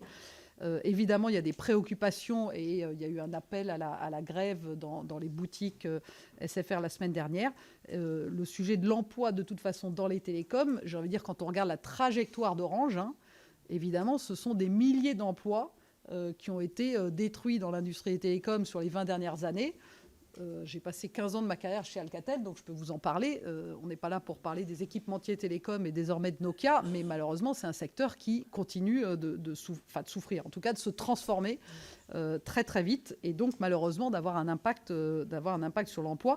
Orange est évidemment un acteur responsable, les autres membres du consortium également, et donc notre enjeu est évidemment d'avoir un traitement responsable pour les collaborateurs du groupe SFR, avec d'une part évidemment des propositions adaptées et en même temps un enjeu qui va être que la migration d'SFR sur l'ensemble des 3 membres du consortium, c'est un projet qui en soi va générer beaucoup de travail pendant quelques années. Donc même si évidemment il y a une question légitime à terme de l'emploi, en tout cas à court terme, il n'y a aucun doute sur le fait que notre enjeu numéro 1 sera de mobiliser, de motiver les collaborateurs pour travailler sur un projet qui est très très complexe. Ensuite, vous aviez une question sur les 2,6 millions de foyers encore non raccordés et évidemment tous les enjeux des investissements que nous menons dans nos infrastructures. Alors, avant de parler des projets d'investissement, je voudrais rappeler un chiffre que l'on a communiqué au marché financier en février. L'extinction du cuivre pour Orange, c'est 800 millions d'euros de marge en moins dans les 3 prochaines années pour le groupe Orange. Alors, on part de très loin et ça a déjà beaucoup baissé, mais 800 millions d'euros de marge en moins, ça nécessite forcément des adaptations. Donc face à ça, on a énormément de plans d'efficacité qui se font toujours de façon responsable socialement. Et donc non, nous ne mettons pas de salariés à la porte. Nous avons un cadre, nous avons une GEPP qui a été négociée à l'unanimité avec les partenaires sociaux début 2025, dans lequel notre investissement numéro 1, il est sur l'employabilité, la formation, parce qu'évidemment, il y a des métiers, avec la bascule cuivre-fibre, avec l'IA, avec tout le monde dans lequel on vit, il y a des métiers qui évoluent. Il y a des métiers qui donc baissent en demande en interne, et puis à l'inverse, on a d'autres besoins, par exemple sur la cybersécurité, dont on met beaucoup de moyens sur la formation des collaborateurs en interne pour orienter vers les métiers en demande et pour s'assurer de l'employabilité des collaborateurs. Mais évidemment, 800 millions de marge en moins, ça nous oblige aussi à ajuster notre capacité d'investissement, tout en tenant compte du fait que l'investissement que nous avons fait dans la fibre, il est désormais, même s'il reste encore et qu'on a encore les raccordements à la demande et les raccordements clients, l'essentiel a déjà été fait. Ce qui n'est pas du tout le cas de tous les opérateurs en Europe. Orange a aujourd'hui plus de 100 millions de foyers raccordables à la fibre dans sa capacité en Europe. On est de loin l'opérateur numéro 1 sur la fibre en Europe, mais de très très loin. L'Allemagne n'a pas encore du tout atteint le taux de déploiement fibre que l'on a en France, alors très très loin. L'Espagne est aussi un pays très fibré, ce qui contribue à notre leadership dans la fibre.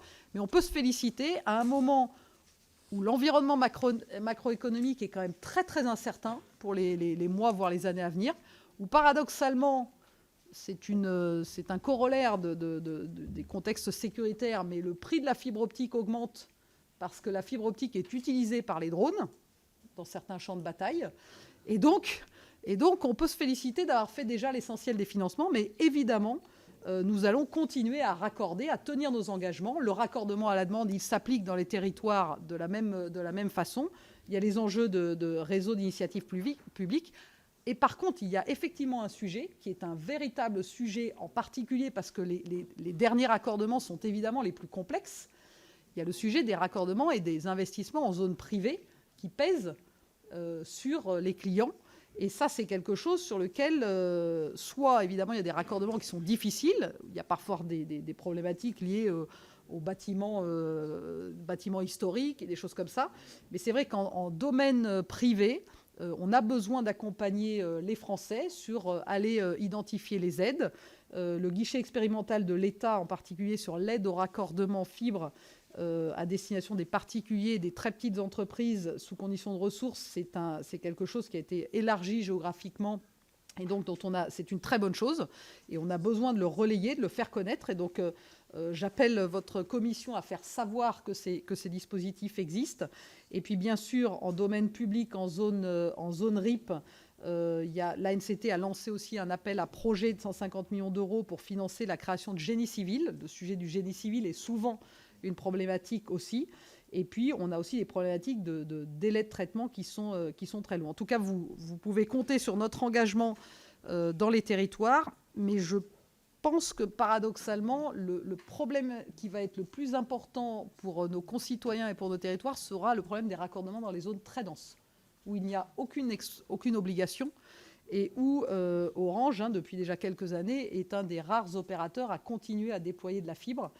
Et donc, on sait, dans les échanges qu'on a avec le régulateur et les pouvoirs publics, que c'est là qu'il va aussi falloir qu'on s'attelle, parce que, voilà. Donc, c'est autant un sujet de ruralité qu'un sujet de zone urbaine très dense. Sur la baisse des investissements et de l'emploi, alors je l'ai rappelé dans le contexte du déséquilibre que fait peser la bascule cuivre-fibre pour le groupe Orange, donc 800 millions d'euros de marge en moins dans les 3 prochaines années, mais c'est après 500 millions d'euros de marge en moins dans les précédentes années. Donc c'est évidemment colossal et nos équipes, et d'ailleurs je leur rends un sacré chapeau, parce que toujours mobilisés, mais évidemment trouvent qu'on se transforme trop vite et que le monde et que les réorganisations sont complexes à mener. Et c'est vrai qu'on mène beaucoup de transformations, mais on le fait toujours, comme je l'ai dit, dans le respect et dans le dialogue social que l'on doit s'imposer. Et puis, bien sûr, dans ce cadre qu'on a signé à l'unanimité avec les partenaires sociaux pour l'emploi, donc la GEPP d'un côté, et puis sur les investissements, quand on baisse nos investissements, on ne les baisse pas dans beaucoup de domaines. L'enjeu de l'IA, par exemple, on investit beaucoup sur la modernisation de nos systèmes IT, sur l'adoption de l'IA, parce que c'est des enjeux d'abord d'apprentissage. Parce que je ne sais pas si aujourd'hui, dans le monde dans lequel on vit, avec l'accélération de la technologie IA, beaucoup de chefs d'entreprise savent, voilà, en tout cas moi j'ai pas de boule de cristal qui me permet exactement de savoir. L'IA, on en parle beaucoup, on voit bien que ça va nous amener beaucoup de choses, mais le coût de l'IA, c'est pas quelque chose qui est facile à chiffrer aujourd'hui.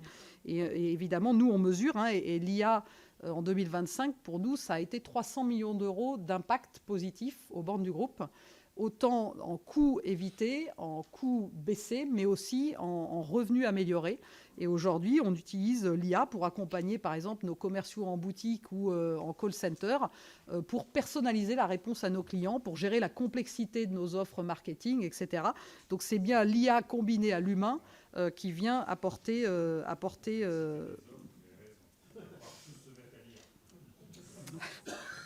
Les télécoms ne sont pas une exception à la matière, mais on peut, voilà, il y a encore beaucoup de complexité. Sur le Digital Network Act, alors le Digital Network Act, l'objectif initial de toutes les discussions qu'on a eues et qui ont commencé avec la précédente commission, tout est parti d'abord d'un constat qui était qu'aujourd'hui, si on regarde les plans d'investissement des opérateurs, et je l'ai dit, ils sont sous pression, il y a un gap de 200 milliards d'euros d'investissement si on fait la somme de tous les plans des opérateurs télécoms en Europe par rapport aux ambitions d'une Europe qui serait fibrée et qui aurait de la 5G pour tous. Et donc ça, c'est le rapport de Thierry Breton, le livre blanc, qui date maintenant de 2023 de mémoire. Donc face à ça, la question, c'est comment attirer l'investissement, comment favoriser l'investissement. C'est aussi comment simplifier la régulation pour les opérateurs télécoms, parce que la simplification, et je ne doute pas que le Sénat, et on voit les nombreux projets de loi, c'est pas un sujet simple, mais la complexité aujourd'hui des régulations en Europe et sur le territoire français, elle coûte en rentabilité pour les entreprises et elle coûte beaucoup en rapidité. Or, on vit dans un monde où la rapidité est essentielle. Donc notre ambition sur le Digital Network Act, c'est pas seulement de créer un seul marché des télécoms, c'est de simplifier les régulations. Et on a aujourd'hui un droit des télécoms qui a été construit au moment de l'ouverture à la concurrence, qui n'est plus du tout adapté. Je vais prendre un exemple sur les données privées. On a toujours, nous, Orange, l'obligation de respecter la e-privacy, alors qu'est arrivé, des années plus tard, le RGPD. Et donc, on a deux régulations sur les données pour un opérateur télécom. Protection du consommateur, on a aussi des règles qui sont très, très différentes d'un pays à un autre. Si je prends le sujet de la sécurité, on a des règles européennes, on a des règles nationales, etc. Donc, on a besoin, et donc le Digital Network Act, c'est d'abord un enjeu de simplification et de modernisation de la régulation. Or, le texte qui est aujourd'hui sur la table n'y répond pas du tout. Parce que y a beaucoup de donneurs d'ordre quand on prépare un projet de loi, et qu'aujourd'hui, le régulateur, l'association des régulateurs européens, le BEREC, voire même la proposition de texte actuelle, elle va même complexifier en rajoutant des couches de régulation pour les opérateurs. Donc sur la simplification, on n'y est pas. Sur la capacité à attirer l'investissement, c'est d'abord avoir un cadre qui est prévisible. Or, il y a quelque chose qu'on n'a pas en Europe et qui existe sur le marché américain, c'est que la durée des fréquences mobiles, par exemple, ça fait partie des sujets qui sont proposés dans le Digital Network Act, qui est non pas d'harmoniser l'ensemble des pays européens, car on part de points de départ qui sont très différents, mais c'est à minima de donner un cadre qui soit un peu plus uniformisé sur la durée des fréquences, sur les modalités de renouvellement, etc. Et évidemment, les fréquences mobiles sont essentielles. Il y a des enjeux de renouvellement des fréquences mobiles en France qui arrivent dans les prochaines années. Un opérateur qui n'a pas de visibilité sur ces fréquences mobiles ne va pas investir. Donc c'est un deuxième exemple sur les sujets d'investissement. Et puis ensuite, il y a beaucoup de sujets beaucoup plus détaillés autour de l'innovation, l'adoption de l'IA, les enjeux de cybersécurité, alors qui ne sont pas intégralement traités dans le DNA, qui sont aussi traités dans le Cybersecurity Act. Mais s'il faut retenir, c'est vraiment le sujet d'attractivité de l'investissement par un cadre qui soit prévisible. Le DNA pose aussi un cadre sur les fréquences satellites, par exemple, qui doivent par nature être traitées à l'échelle européenne, parce que quand on parle de Mobile Satellite Spectrum, évidemment, ça traverse les frontières. Et c'est vrai qu'aujourd'hui, Si vous prenez, on peut tous faire des tests avec Starlink ou des constellations en utilisant nos fréquences terrestres, à l'exception du fait que dans ce cas-là, on ne pourra pas couvrir les Alpes ou les Pyrénées, ce qui est quand même dommage parce que c'est des zones où on sait que la couverture satellite sera complémentaire. Donc il y a beaucoup de sujets au sein du Digital Network Act, mais le texte en l'état est loin de l'objectif. Et par ailleurs, on sait que les États membres ne le poussent pas forcément toujours, et donc il y a vraiment besoin de pousser ce texte. Merci. On continue. Daniel Salmon. Merci Madame la Présidente. Madame la Directrice, j'ai eu la chance de visiter en décembre dernier le pôle cybersécurité, cyberdéfense d'Orange à Cesson-Sévigné, près de Rennes, qui emploie quand même la bagatelle de 600 personnes. Impressionnant, une ambiance de citadelle pratiquement. Tout est archi protégé. Et donc, est-ce que vous pouvez nous faire un point sur l'état aujourd'hui des attaques au niveau cyber, au niveau de Orange, mais au niveau plus général français? Et vous œuvrez, on l'a vu, je l'ai vu, à la cyberdéfense de vos adhérents, de vos clients. Mais est-ce que vous œuvrez également sur la cyberdéfense des infrastructures françaises critiques? Où est-ce que vous en êtes là-dessus? Et parlons souveraineté également. Quelles sont les dépendances pour vous qui sont critiques sur cette cyberdéfense? Et par exemple, quel est votre positionnement également par rapport à Huawei aujourd'hui? Vous avez, autre point très différent, vous avez parlé de votre décarbonation. Vous avez une trajectoire, nous avez-vous dit. Est-ce que vous pouvez nous en dire un peu plus? Quels sont la trajectoire, je l'ai bien compris, mais quels sont les axes sur lesquels vous allez insister en priorité pour pouvoir vous décarboner? Voilà, merci. Merci. Gérard Lahellec.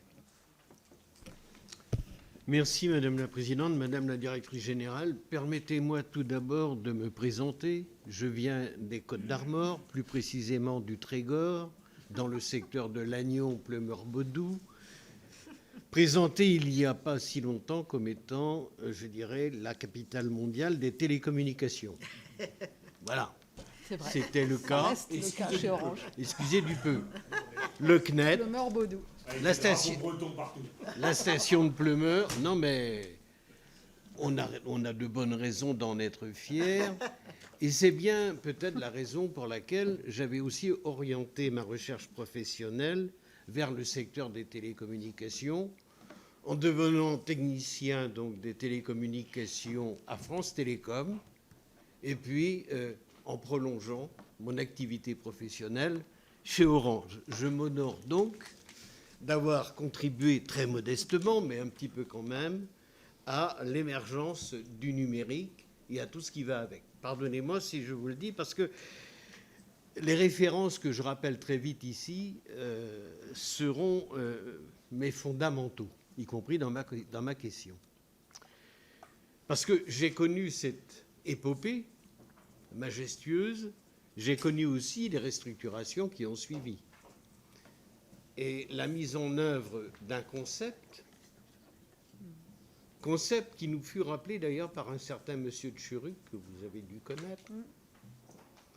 Concept donc de l'entreprise sans usine. Entreprise sans usine qui nous a fait passer quand même de 1995 à 2006 de 113 000 emplois à 57 000 emplois dans le secteur des télécoms. Je le dis parce que de restructuration en alliance ratée, on finirait par devenir nostalgique de la période que j'évoquais tout à l'heure. Je sais aussi que la roue de l'histoire ne tournera pas à l'envers. Donc, actuellement, nous dénombrons au plan mondial 5 équipementiers des télécoms, dont seulement 2 au niveau européen. Nokia et Ericsson. C'est les 2 seuls que nous avons au plan européen. Au moment de la reprise par Nokia des activités d'Alcatel, ça devait se faire avec la création de 500 emplois d'R&D, qui ne sont jamais arrivés. Au niveau de Nokia, nous enregistrons aujourd'hui à peu près 2000 emplois. Il subsiste 2000 emplois seulement chez Nokia. Bref, voilà, nous sommes donc dans une situation assez inquiétante en matière d'évolution des télécoms. Elles ne dépendent pas toutes de Orange. Qu'on se comprenne bien, ce n'est pas l'objet de mon propos. Toutefois, je considère que nous avons besoin de donneurs d'ordre fiables et de l'affirmation d'une ambition publique.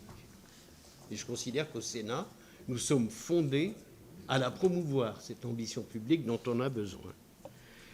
Alors, certes, vous n'êtes plus l'acteur historique, mais pardonnez-moi, vous en êtes un peu les héritiers. Pour le meilleur et peut-être pour le pire aussi, parce qu'il arrive qu'on se tourne vers vous pour vous demander de compenser ce qu'on attendait en d'autres temps de cette ambition publique. Alors, ma question est la suivante.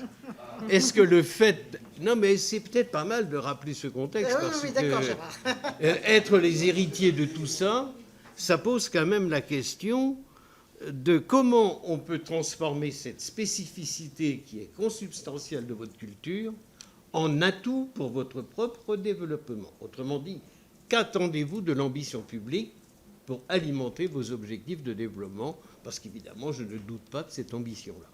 Merci. Alors, Jean-Claude Tissot, peut-être plus court. Plus court et sûrement moins original, je suis désolé. Madame la directrice générale, merci pour votre présence et déjà vos explications et votre présentation. Je vais vous interroger sur la fin du réseau cuivré et la progressive transition vers un réseau complètement fibré. Vous en avez déjà parlé ce matin, mais je sais à quel point c'est important pour les élus locaux que nous représentons et qui nous font régulièrement remonter des difficultés plus ou moins surmontables.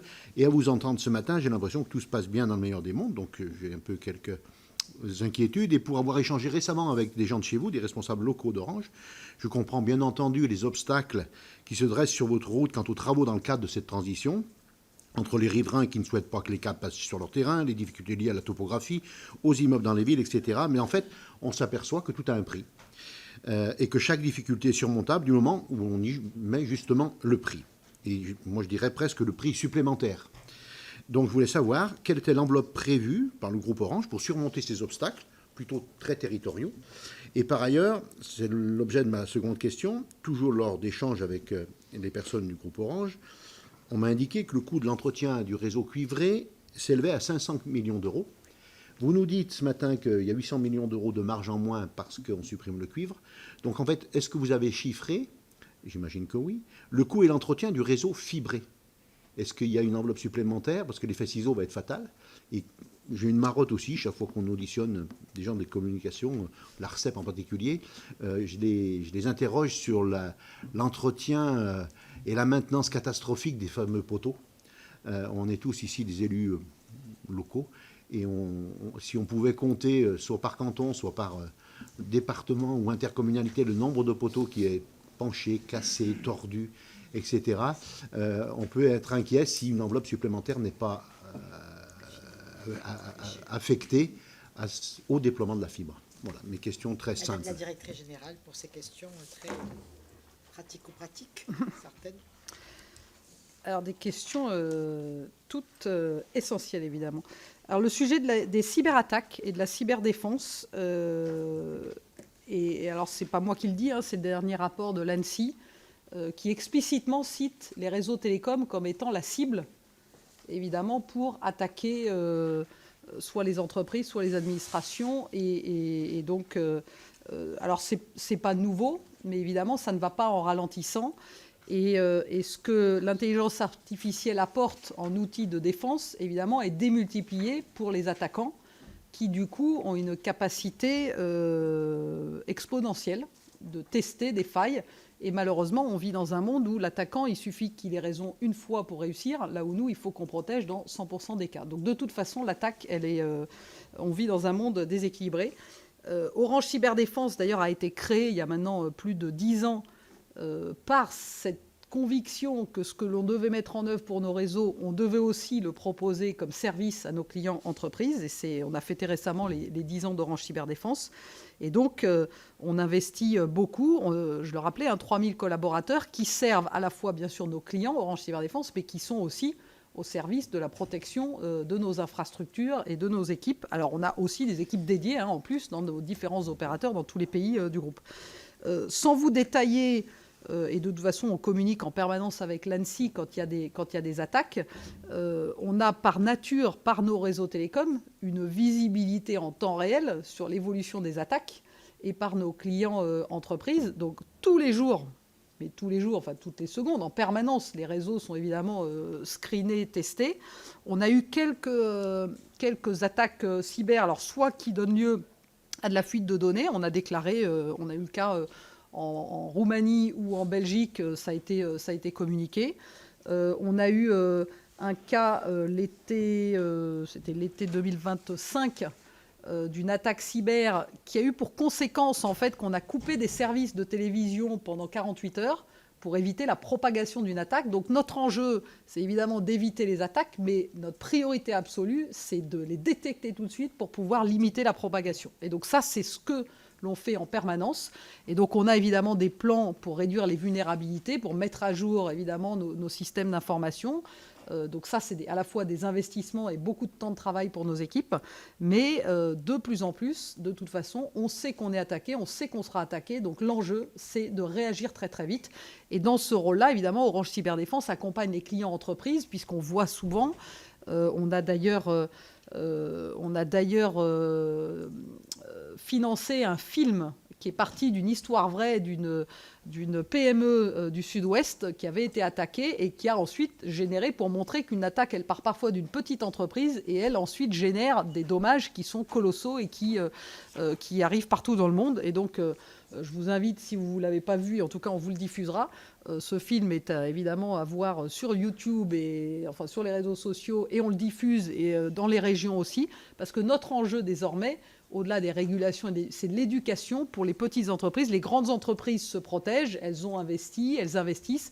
Les plus petites entreprises, c'est compliqué. Et donc c'est pour ça que Orange Cyberdéfense a aussi développe de plus en plus des solutions simples pour la mise en œuvre pour les très petites entreprises, puisqu'évidemment nos écosystèmes de partenaires et de fournisseurs sont faits de petites entreprises, et c'est parfois par là, et on l'a vu dans les cas de fuite de données qu'on a eu en Roumanie ou en Belgique, c'est via des fournisseurs en fait qu'on a parfois ce type d'attaque. Sur l'enjeu des dépendances, alors j'ai été auditionné à l'Assemblée nationale récemment sur l'enjeu de la souveraineté numérique, donc le sujet est vaste et je ne vais pas ici enfin on pourrait y passer quelques heures, hein, mais il y a d'abord une prise de conscience qui est bienvenue, mais qui est tardive, mais qui n'est néanmoins pas... il n'est jamais trop tard hein, en la matière. Nous, le travail que l'on mène en permanence, c'est que face à ces enjeux, l'enjeu de la souveraineté numérique, c'est un sujet de puissance publique, hein, évidemment. Au niveau d'une entreprise, nous, notre enjeu, c'est d'avoir la maîtrise de nos dépendances. Donc, en permanence, hein, que ce soit sur les sujets d'achat, sur les points de contrôle qu'on peut avoir, et puis surtout d'avoir les compétences pour pouvoir gérer ces dépendances. Et souvent, ce qu'on voit, et c'est vrai en France, mais c'est vrai dans beaucoup d'autres pays dans lesquels on opère, quand vous n'avez même pas les compétences dans un État pour pouvoir comprendre les sujets, c'est déjà un point qui est très très complexe. En France, évidemment, on n'a pas ce problème-là parce qu'on a largement le niveau de compétence qui nous permet d'analyser et de comprendre, mais maintenant, beaucoup des sujets doivent se jouer à l'échelle européenne et ne peuvent pas se jouer qu'à l'échelle française. Le sujet de Huawei, alors là, nous, on est très très clair, hein, on applique les règles et donc en France, on n'a pas Huawei dans nos réseaux mobiles. Alors évidemment, pour l'ancienne commerciale que j'étais chez Alcatel, qui a combattu Huawei au début des années 2000 et qui ne cessait de dire que le tsunami allait arriver, voilà, il a fallu 20 ans pour que, 15 ans pour que certains, qu'il y ait une prise de conscience. Maintenant, il faut bien reconnaître que Huawei, qui est un de nos grands fournisseurs, hein, puisqu'on a, dans nos pays en Afrique, on utilise beaucoup les technologies chinoises, Huawei a des meilleurs roadmaps, Huawei a des meilleurs prix et Huawei a un meilleur service. Et donc, c'est très, très compliqué face à ça, dans un contexte où, en Europe, effectivement, certains opérateurs ont encore des technologies Huawei. Si vous devez expliquer à des équipes opérationnelles qu'elles vont devoir changer de technologie, que ça va leur coûter plus cher et qu'elles vont moins servir les clients, c'est pas facile, mais évidemment, c'est des choix qui doivent être, pour le coup, des décisions de politique publique. Je vais du coup parler des enjeux de Nokia et des équipementiers, donc je vais directement à la troisième question. Et donc c'est vrai qu'aujourd'hui, il y a deux équipementiers européens, Nokia et Ericsson. J'alerte, et là c'est un lien avec mon propos sur la nécessité de réformer le marché, les opérateurs télécoms pour leur donner plus de capacité d'investissement. Ces deux équipementiers, Nokia et Ericsson, sont ultra dépendants pour leur R&D du marché américain. Les marges des opérateurs américains sont telles qu'ils sont financés beaucoup plus par leur R&D via les marges qu'ils génèrent sur le marché américain que sur le marché européen. Donc, quelque part, la baisse depuis 15 ans des marges des opérateurs européens, c'est moins d'investissement dans les réseaux, c'est moins de commandes pour Nokia et Ericsson. Et donc, paradoxalement, c'est aujourd'hui sur le marché américain qu'ils ont le plus de financement pour financer leurs évolutions de R&D.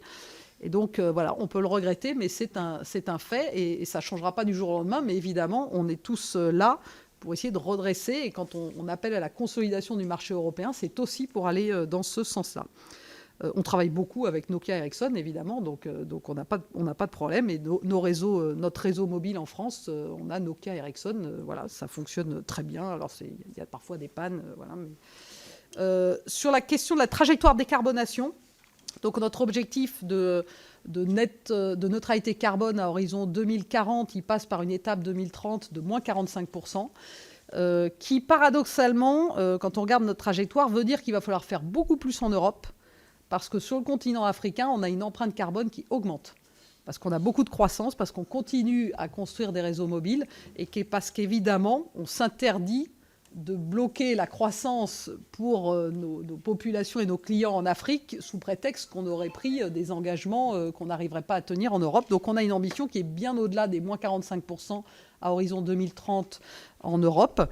Et les plans de décarbonation, ça passe par évidemment tout ce qu'on a déjà, donc de l'efficacité dans nos réseaux sur la consommation d'énergie, le décommissionnement des technologies. Le cuivre, le décommissionnement du cuivre va nous permettre d'atteindre les objectifs qu'on s'est fixés sur le 2030. Le décommissionnement de la 2G, de la 3G, donc c'est beaucoup d'efficacité dans nos réseaux. Et puis le scope 3, évidemment, on travaille avec nos grands fournisseurs. Il y a aussi un enjeu sur les terminaux. Alors aujourd'hui, si on regarde les box pour le Wi-Fi à la maison, elles sont très recyclées. Donc on est sur un taux de collecte et de recyclage qui est quasiment à la cible. Maintenant, quand on regarde aujourd'hui le marché européen, c'est des dizaines de millions de terminaux mobiles qui sont vendus tous les ans en Europe. Et évidemment, cela contribue à l'empreinte carbone du secteur. Il n'y a pas forcément aujourd'hui d'alignement des grands donneurs d'ordre, ou en tout cas des grands fournisseurs télécoms, pour aller vers une économie circulaire sur les terminaux mobiles. Et évidemment, les enjeux, ce n'est pas tant le hardware que la mise à jour permanente des logiciels dans un contexte où on est les premiers à dire qu'il faut mettre à jour en permanence son OS sur son téléphone parce que c'est un enjeu de sécurité, mais qu'évidemment, quand vous avez des terminaux mobiles qui ont 4, 5, 6 ans d'ancienneté, ils ne sont pas toujours compatibles avec les derniers OS et que la course à l'IA va plutôt amener à plus de consommation carbone. Donc tout ça, c'est des enjeux sur lesquels on est très engagé sur la collecte des terminaux. Tous les Français ont des terminaux mobiles qui traînent dans les tiroirs. Et donc, on a beaucoup d'initiatives en la matière parce que dans ces terminaux, il y a beaucoup de matière qui peut être réutilisée. Et donc, ça fait partie, quand on parle de ressources et de la dépendance que l'Europe a sur les ressources, il y a beaucoup à faire sur les enjeux d'économie circulaire. Sur la quatrième question qui est absolument essentielle, parce qu'évidemment, si mon devoir est de me féliciter du chemin parcouru, je ne peux pas nier les problèmes de qualité qui continuent, qui existent, et ce serait mentir de dire qu'on n'aura pas de panne et qu'on aura un service 100% parfait, même si ça reste notre ambition. Donc on a énormément de programmes d'amélioration qualité en interne. C'est ce qui nous a permis d'améliorer la qualité des raccordements sur la fibre.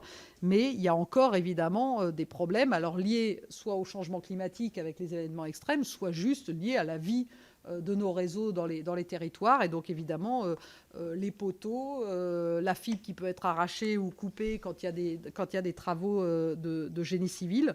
Donc, c'est quelque chose sur lequel nous, on investit. Et donc, quand vous dites effectivement que le coût du réseau cuivre, il est de 500 millions d'euros sur la maintenance, donc c'est vrai, donc c'est quelque chose qui va baisser dans le temps. Mais évidemment, on perd d'abord les revenus et la marge du cuivre avant de pouvoir éteindre et puis décommissionner, enlever le cuivre. Donc tout ça, évidemment, il y a un décalage dans le temps, mais c'est quelque chose qu'on va faire de façon raisonnée. La fibre a un coût. Alors, je ne vais pas revenir sur le sujet des réseaux d'initiative publique, mais évidemment, on est très impliqué avec toute la filière pour améliorer d'abord la qualité, parce que le coût, comme vous l'avez dit, la qualité, ça a un coût, mais la qualité, ça n'a pas de prix quelque part. Et donc ça, évidemment, c'est dans notre ADN. Et en tant qu'opérateur historique, même si ça nous oblige, je peux vous dire que c'est une très grande fierté pour tous les collaborateurs d'être l'opérateur numéro 1 et d'être l'opérateur historique, et que notre plan stratégique, qui met la confiance au cœur, et notre signature de marque qui s'appelle Orange est là, a pour ambition d'être là dans les moments difficiles, dans les crises, et de relever l'ambition qui est la nôtre. Et on sait très bien que c'est ce qui fera la différence. Orange ne compte pas se différencier par uniquement le low cost, etc., même si on a des offres et qu'on doit pouvoir servir tous les Français. Mais par contre, sur la qualité, il y a énormément qui a déjà été fait, et on va continuer à travailler dessus. Merci. Alors, il nous reste 4 questions, je pense, avec Christian Redon-Sarrazy. On va les prendre d'emblée. Oui, merci, Madame la Présidente. Madame la Directrice Générale, merci pour vos propos déjà très, très complets et très documentés. Et je partage avec vous cette ambition et cette volonté, je la salue, de souveraineté et de ne pas avoir fait, comme certains, vendu à la découpe une partie des actifs en termes de souveraineté. C'est particulièrement important qu'il s'agisse des towerco, des tours du réseau ou même des centres de données. Ma question portera, juste pour des compléments, parce que beaucoup de choses ont été dites, sur le démantèlement du réseau cuivre. Vous avez évoqué donc 2 appels d'offres qui ont été effectivement, je crois, signés maintenant sur donc des structures qui porteront cette opération, structures qui, je suppose, dépendent, sont très proches d'Orange, enfin je l'espère en tout cas. Est-ce que ça sera un démantèlement complet, y compris par exemple sur des cuivres nus, des câbles nus enterrés qui sont aujourd'hui en zone rurale des sujets compliqués parce qu'ils ne sont pas réutilisables, il n'y a pas de fourreau. Et ma deuxième question portera sur les poteaux notamment. Ça a déjà été évoqué, mais moi je l'aborderai sous un autre angle. Aujourd'hui, il y a des poteaux qui sont utilisés par Orange, qui sont mutualisés avec des opérateurs d'infrastructure. Le jour où le cuivre va être déposé, ces poteaux n'auront plus de fil Orange à supporter. Qu'est-il prévu comme relation avec les opérateurs d'infrastructure qui dépendront de poteaux qui seront à Orange, mais sur lesquels Orange n'aura plus d'équipement? Comment la maintenance, c'est des questions de résilience aussi, et dans les territoires ruraux, il y a beaucoup de poteaux qui sont à Orange et qui ont des lignes qui appartiennent qui ont été tirées par d'autres opérateurs. Vous avez évoqué Enedis. Vous avez une dépendance à Enedis pour vos infrastructures, mais d'autres opérateurs ont des dépendances à Orange pour leurs infrastructures. Evelyne Renaud-Garabédian. Merci Madame la Présidente. Madame la Directrice Générale, j'ai 2 petites questions à vous poser. En septembre dernier, j'ai participé à la visite de votre siège à Casablanca, siège qui fait Afrique-Moyen-Orient. Ce hub pilote une vingtaine de pays et illustre le rôle de cette zone dans votre développement futur. Dans votre stratégie Trust the Future, cette région est identifiée comme un moteur de croissance avec un modèle qui combine 3 dimensions: le déploiement des infrastructures, l'élargissement de la base d'utilisateurs et le développement de services qui sont à plus haute valeur ajoutée, notamment des services financiers comme des moyens de paiement. Avec Maxit, vous posez cette logique encore plus loin en regroupant dans une même application paiement, contenu, transport, énergie, commerce, à la manière des grandes plateformes asiatiques, WeChat ou Grab. Vous bâtissez ainsi en Afrique un modèle d'opérateur de services intégrés. Pourquoi est-ce que vous ne le faites pas en Europe ? Deuxième question, je suis sénateur des Français de l'étranger et particulièrement attentive aux conditions de mobilité internationale. Votre groupe est présent dans 26 pays et compte près de la moitié de ses 124 000 salariés en dehors de la France, ce qui en fait un des employeurs les plus internationaux du CAC 40. La mobilité reste largement conditionnée par l'équilibre du couple, avec des freins qui sont encore plus marqués pour les femmes, dont les trajectoires professionnelles sont plus souvent pénalisées. La convention SIDEX à laquelle vous participez, que vous avez signée, vise à y répondre. Elle permet au conjoint d'un salarié expatrié de suspendre son contrat de travail en France tout en conservant ses droits. Ancienneté, protection sociale et la garantie surtout du retour en France, afin d'exercer une activité dans le pays d'accueil, sous réserve que son employeur ait également adhéré à ce dispositif. Quel bilan tirez-vous de cette convention et quel levier mobilisez-vous largement pour accompagner la mobilité internationale de vos salariés? Merci de vous répondre. Amel Gacquer. Merci Madame la Présidente, Madame la Directrice Générale. Alors je vais revenir sur la notion de souveraineté numérique qui a largement été abordée, mais sous un angle peut-être plus précis, non, puisque vous l'avez évoqué, c'est la dépendance technologique en fait aujourd'hui qui se pose. Donc dans ce monde où vous l'avez dit, hein, les USA dominent le cloud, les plateformes, l'IA ou la Chine pèsent véritablement sur les infrastructures, sur les câbles, les chaînes d'approvisionnement. Une question plutôt précise, c'est où vous placez en fait la ligne rouge entre les partenariats industriels qui sont nécessaires et la dépendance stratégique qui devient dangereuse. Donc aujourd'hui, est-ce que vous avez déjà cette réflexion-là de, pas l'après, mais c'est déjà ce qui est en train de se passer aujourd'hui, mais quelle ligne vous fixez pour pouvoir garder justement cette notion de souveraineté, encore une fois, européenne? Et puis un deuxième volet qui a été évoqué par Jean-Claude Tissot, mais pareillement, j'aimerais mettre le doigt sur aujourd'hui un volet très territorial, bien sûr le service rendu aux habitants, on l'a dit, on l'a redit, aujourd'hui ce que veulent nos habitants, nos élus, c'est en effet une fibre qui fonctionne, un raccordement qui arrive dans les délais, un réseau mobile qui fonctionne bien, et puis des interventions efficaces, et vous l'avez dit également, et je vous remercie de la clarté de vos propos, des interventions sur lesquelles eh bien, il y a du résultat. Vous avez parlé de qualité à plusieurs reprises. Encore ce week-end, d'ailleurs on m'a interpellé là-dessus, un maire qui me disait, mais en fait le problème qu'on a aujourd'hui, c'est qu'on n'arrive même plus à identifier les intervenants Orange. Je parle en fait de la multiplicité parfois des traitances, des sous-traitances. Aujourd'hui, quelle vision vous avez là-dessus? Et puis surtout, quel pacte en fait territorial vous pouvez, sur lequel vous vous êtes engagé, mais vous pourriez vous engager à nouveau, encore une fois succinctement aujourd'hui. Merci. Micheline Jacques pour terminer. Merci Madame la Présidente, Madame la Directrice Générale. Donc la délégation sénatoriale aux Outre-mer, que j'ai l'honneur de présider, mène des travaux sur la coopération régionale dans chaque bassin océanique. Orange est-elle une société qui pourrait s'inscrire dans une dynamique régionale? Pendant ces débats, vous avez annoncé des accords passés avec le satellitaire.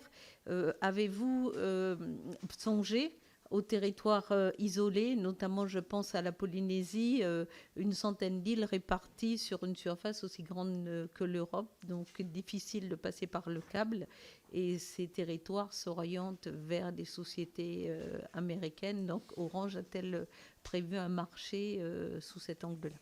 Voilà, Madame la Directrice, pour conclure cette audition avec de nombreuses questions encore. C'est bien, on a balayé beaucoup de sujets. Oui, oui.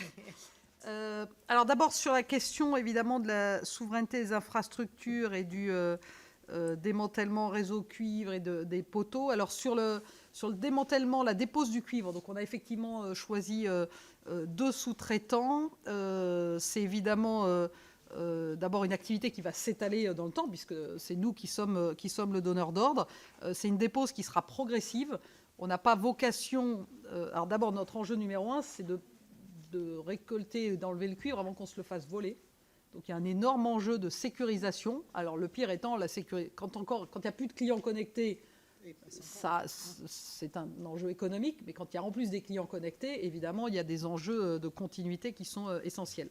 Donc c'est quelque chose qu'on fait en pleine coordination. Alors quand on est l'opérateur d'infrastructure fibre, évidemment, on est des deux côtés. Quand on n'est pas l'opérateur d'infrastructure fibre, qui est le cas dans beaucoup de territoires, évidemment, tout ce travail de dépose du cuivre, il passe d'abord par le programme de décommissionnement cuivre, qui veut dire qu'il faut d'abord avoir fait l'extinction commerciale, l'extinction technique, et c'est seulement après qu'on peut aller faire la dépose du cuivre. Donc c'est quelque chose qui est très, très coordonné, et c'est quelque chose qui est fait... dans une coordination sous accord de confidentialité avec les opérateurs d'infrastructure. Donc c'est voilà, mais sur lequel on va monter en puissance dans les prochaines années. Sur les poteaux, évidemment, qu'on soit l'opérateur fibre ou pas, on a des obligations contractuelles et réglementées sur le maintien de ces poteaux. Et donc on a d'ailleurs des partenaires qui sont en charge ensuite de ces marchés et qui sont présents dans tous les territoires. Donc c'est quelque chose qui est organisé, évidemment, qu'on a largement anticipé, indépendamment du sujet de la réalité que va devenir le décommissionnement du cuivre. Sur la zone Moyen-Orient-Afrique, donc vous avez raison de dire que c'est un moteur de croissance pour nous. Alors c'est vrai qu'on a un positionnement en Afrique qui est très particulier parce que le terminal mobile est l'outil de paiement dans beaucoup de pays. On est dans des marchés où le taux de bancarisation est parfois très très faible. Et donc on a une position grâce à cette brique de paiement qui est assez essentielle et qui permet évidemment de développer d'autres services, comme vous l'avez rappelé, des services plus intégrés. Maintenant évidemment, coller ce modèle-là à l'Europe n'est pas du tout réalisable parce que les solutions de paiement aujourd'hui, même si il y en a de nombreuses et il y a beaucoup d'innovations, c'est pas du tout la position de marché. Il y a énormément d'acteurs qui sont que ce soit sur le paiement ou sur et puis la notion de super app qui existe en Chine par exemple avec WeChat n'existe pas du tout en Europe. Donc on est dans des écosystèmes qui sont beaucoup plus ouverts, même si évidemment les grands donneurs d'ordre technologiques que sont Meta, Google ou d'autres, ou Apple d'ailleurs, aiment enfermer, et on est dans des mondes qui sont parfois très propriétaires et peu ouverts. Et on est des grands artisans et des grands défendeurs, nous, de l'open source et des technologies ouvertes, parce que c'est une forme de contrôle de nos dépendances technologiques. Sur les sujets de mobilité professionnelle alors à l'étranger et de toutes les règles, alors je ne connais pas, et donc on reviendra vers vous pour vous partager des éléments sur ce dispositif d'accompagnement. Après, on fait beaucoup de choses sur la mobilité professionnelle, même si, en particulier quand on parle d'Afrique, de plus en plus, on a de la mobilité professionnelle au sein des différents pays d'Afrique, et on a des talents qui viennent de nos différents pays africains qui sont amenés à prendre des postes à responsabilité dans différents pays, et ça fait partie de notre force sur le continent africain. Sur le sujet des dépendances technologiques, alors c'est difficile de dire qu'il y a une ligne rouge, parce qu'en fait, il y en a parfois sur lesquels on aurait aimé ne pas avoir ces dépendances, mais malheureusement, on n'a pas forcément le choix. Mais évidemment, on mène en permanence des analyses de risque, analyses de dépendance, et on a toujours une stratégie de diversification de nos fournisseurs. Quand je le disais, les vraies questions qu'on se pose, c'est qu'est-ce que l'on doit maîtriser nous-mêmes, qu'est-ce que l'on doit sourcer. Et on a parfois des initiatives concurrentes en interne qui sont le meilleur moyen en fait de garder des options ouvertes. Si je prends l'exemple de l'intelligence artificielle, on est aujourd'hui, il y a des sujets sur lesquels on a très très tôt investi dans une couche d'orchestration qui nous permet de ne pas avoir de dépendance vis-à-vis des LLM qu'on utilise, ce qui nous permet de travailler avec les grandes plateformes technologiques américaines, mais aussi avec Mistral et demain avec d'autres. Et donc, on crée en fait des architectures technologiques qui nous permettent d'avoir à la fois de la diversification, mais surtout des points de retour. Et la vraie difficulté quand on parle de cloud ou d'hyperscaler, c'est qu'il y a très peu de réversibilité ou que ces réversibilités coûtent très très cher et que du coup, elles ne sont pas forcément mises en œuvre, même si on voit qu'il y a quand même une prise de conscience et que le niveau de menace qui existe aujourd'hui dans le monde fait réfléchir sur beaucoup de sujets, à commencer par tous les débats qui existent évidemment au sein de la puissance publique. Sur la question alors quelles seraient les attentes en termes d'intervention de politique publique et les enjeux de la sous-traitance. Donc on a évidemment des relations qui sont...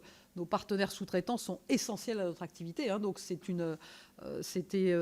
évidemment une prolongation pour nous de l'activité. On a des échanges nourris. Alors ils n'hésitent pas à se plaindre des relations qu'ils peuvent avoir avec nous dans certains cas. On mène évidemment des appels d'offres prospectifs à échéance régulière. Globalement, si on regarde, c'est environ 12 000 ETP qui travaillent pour Orange, chez nos partenaires sous-traitants.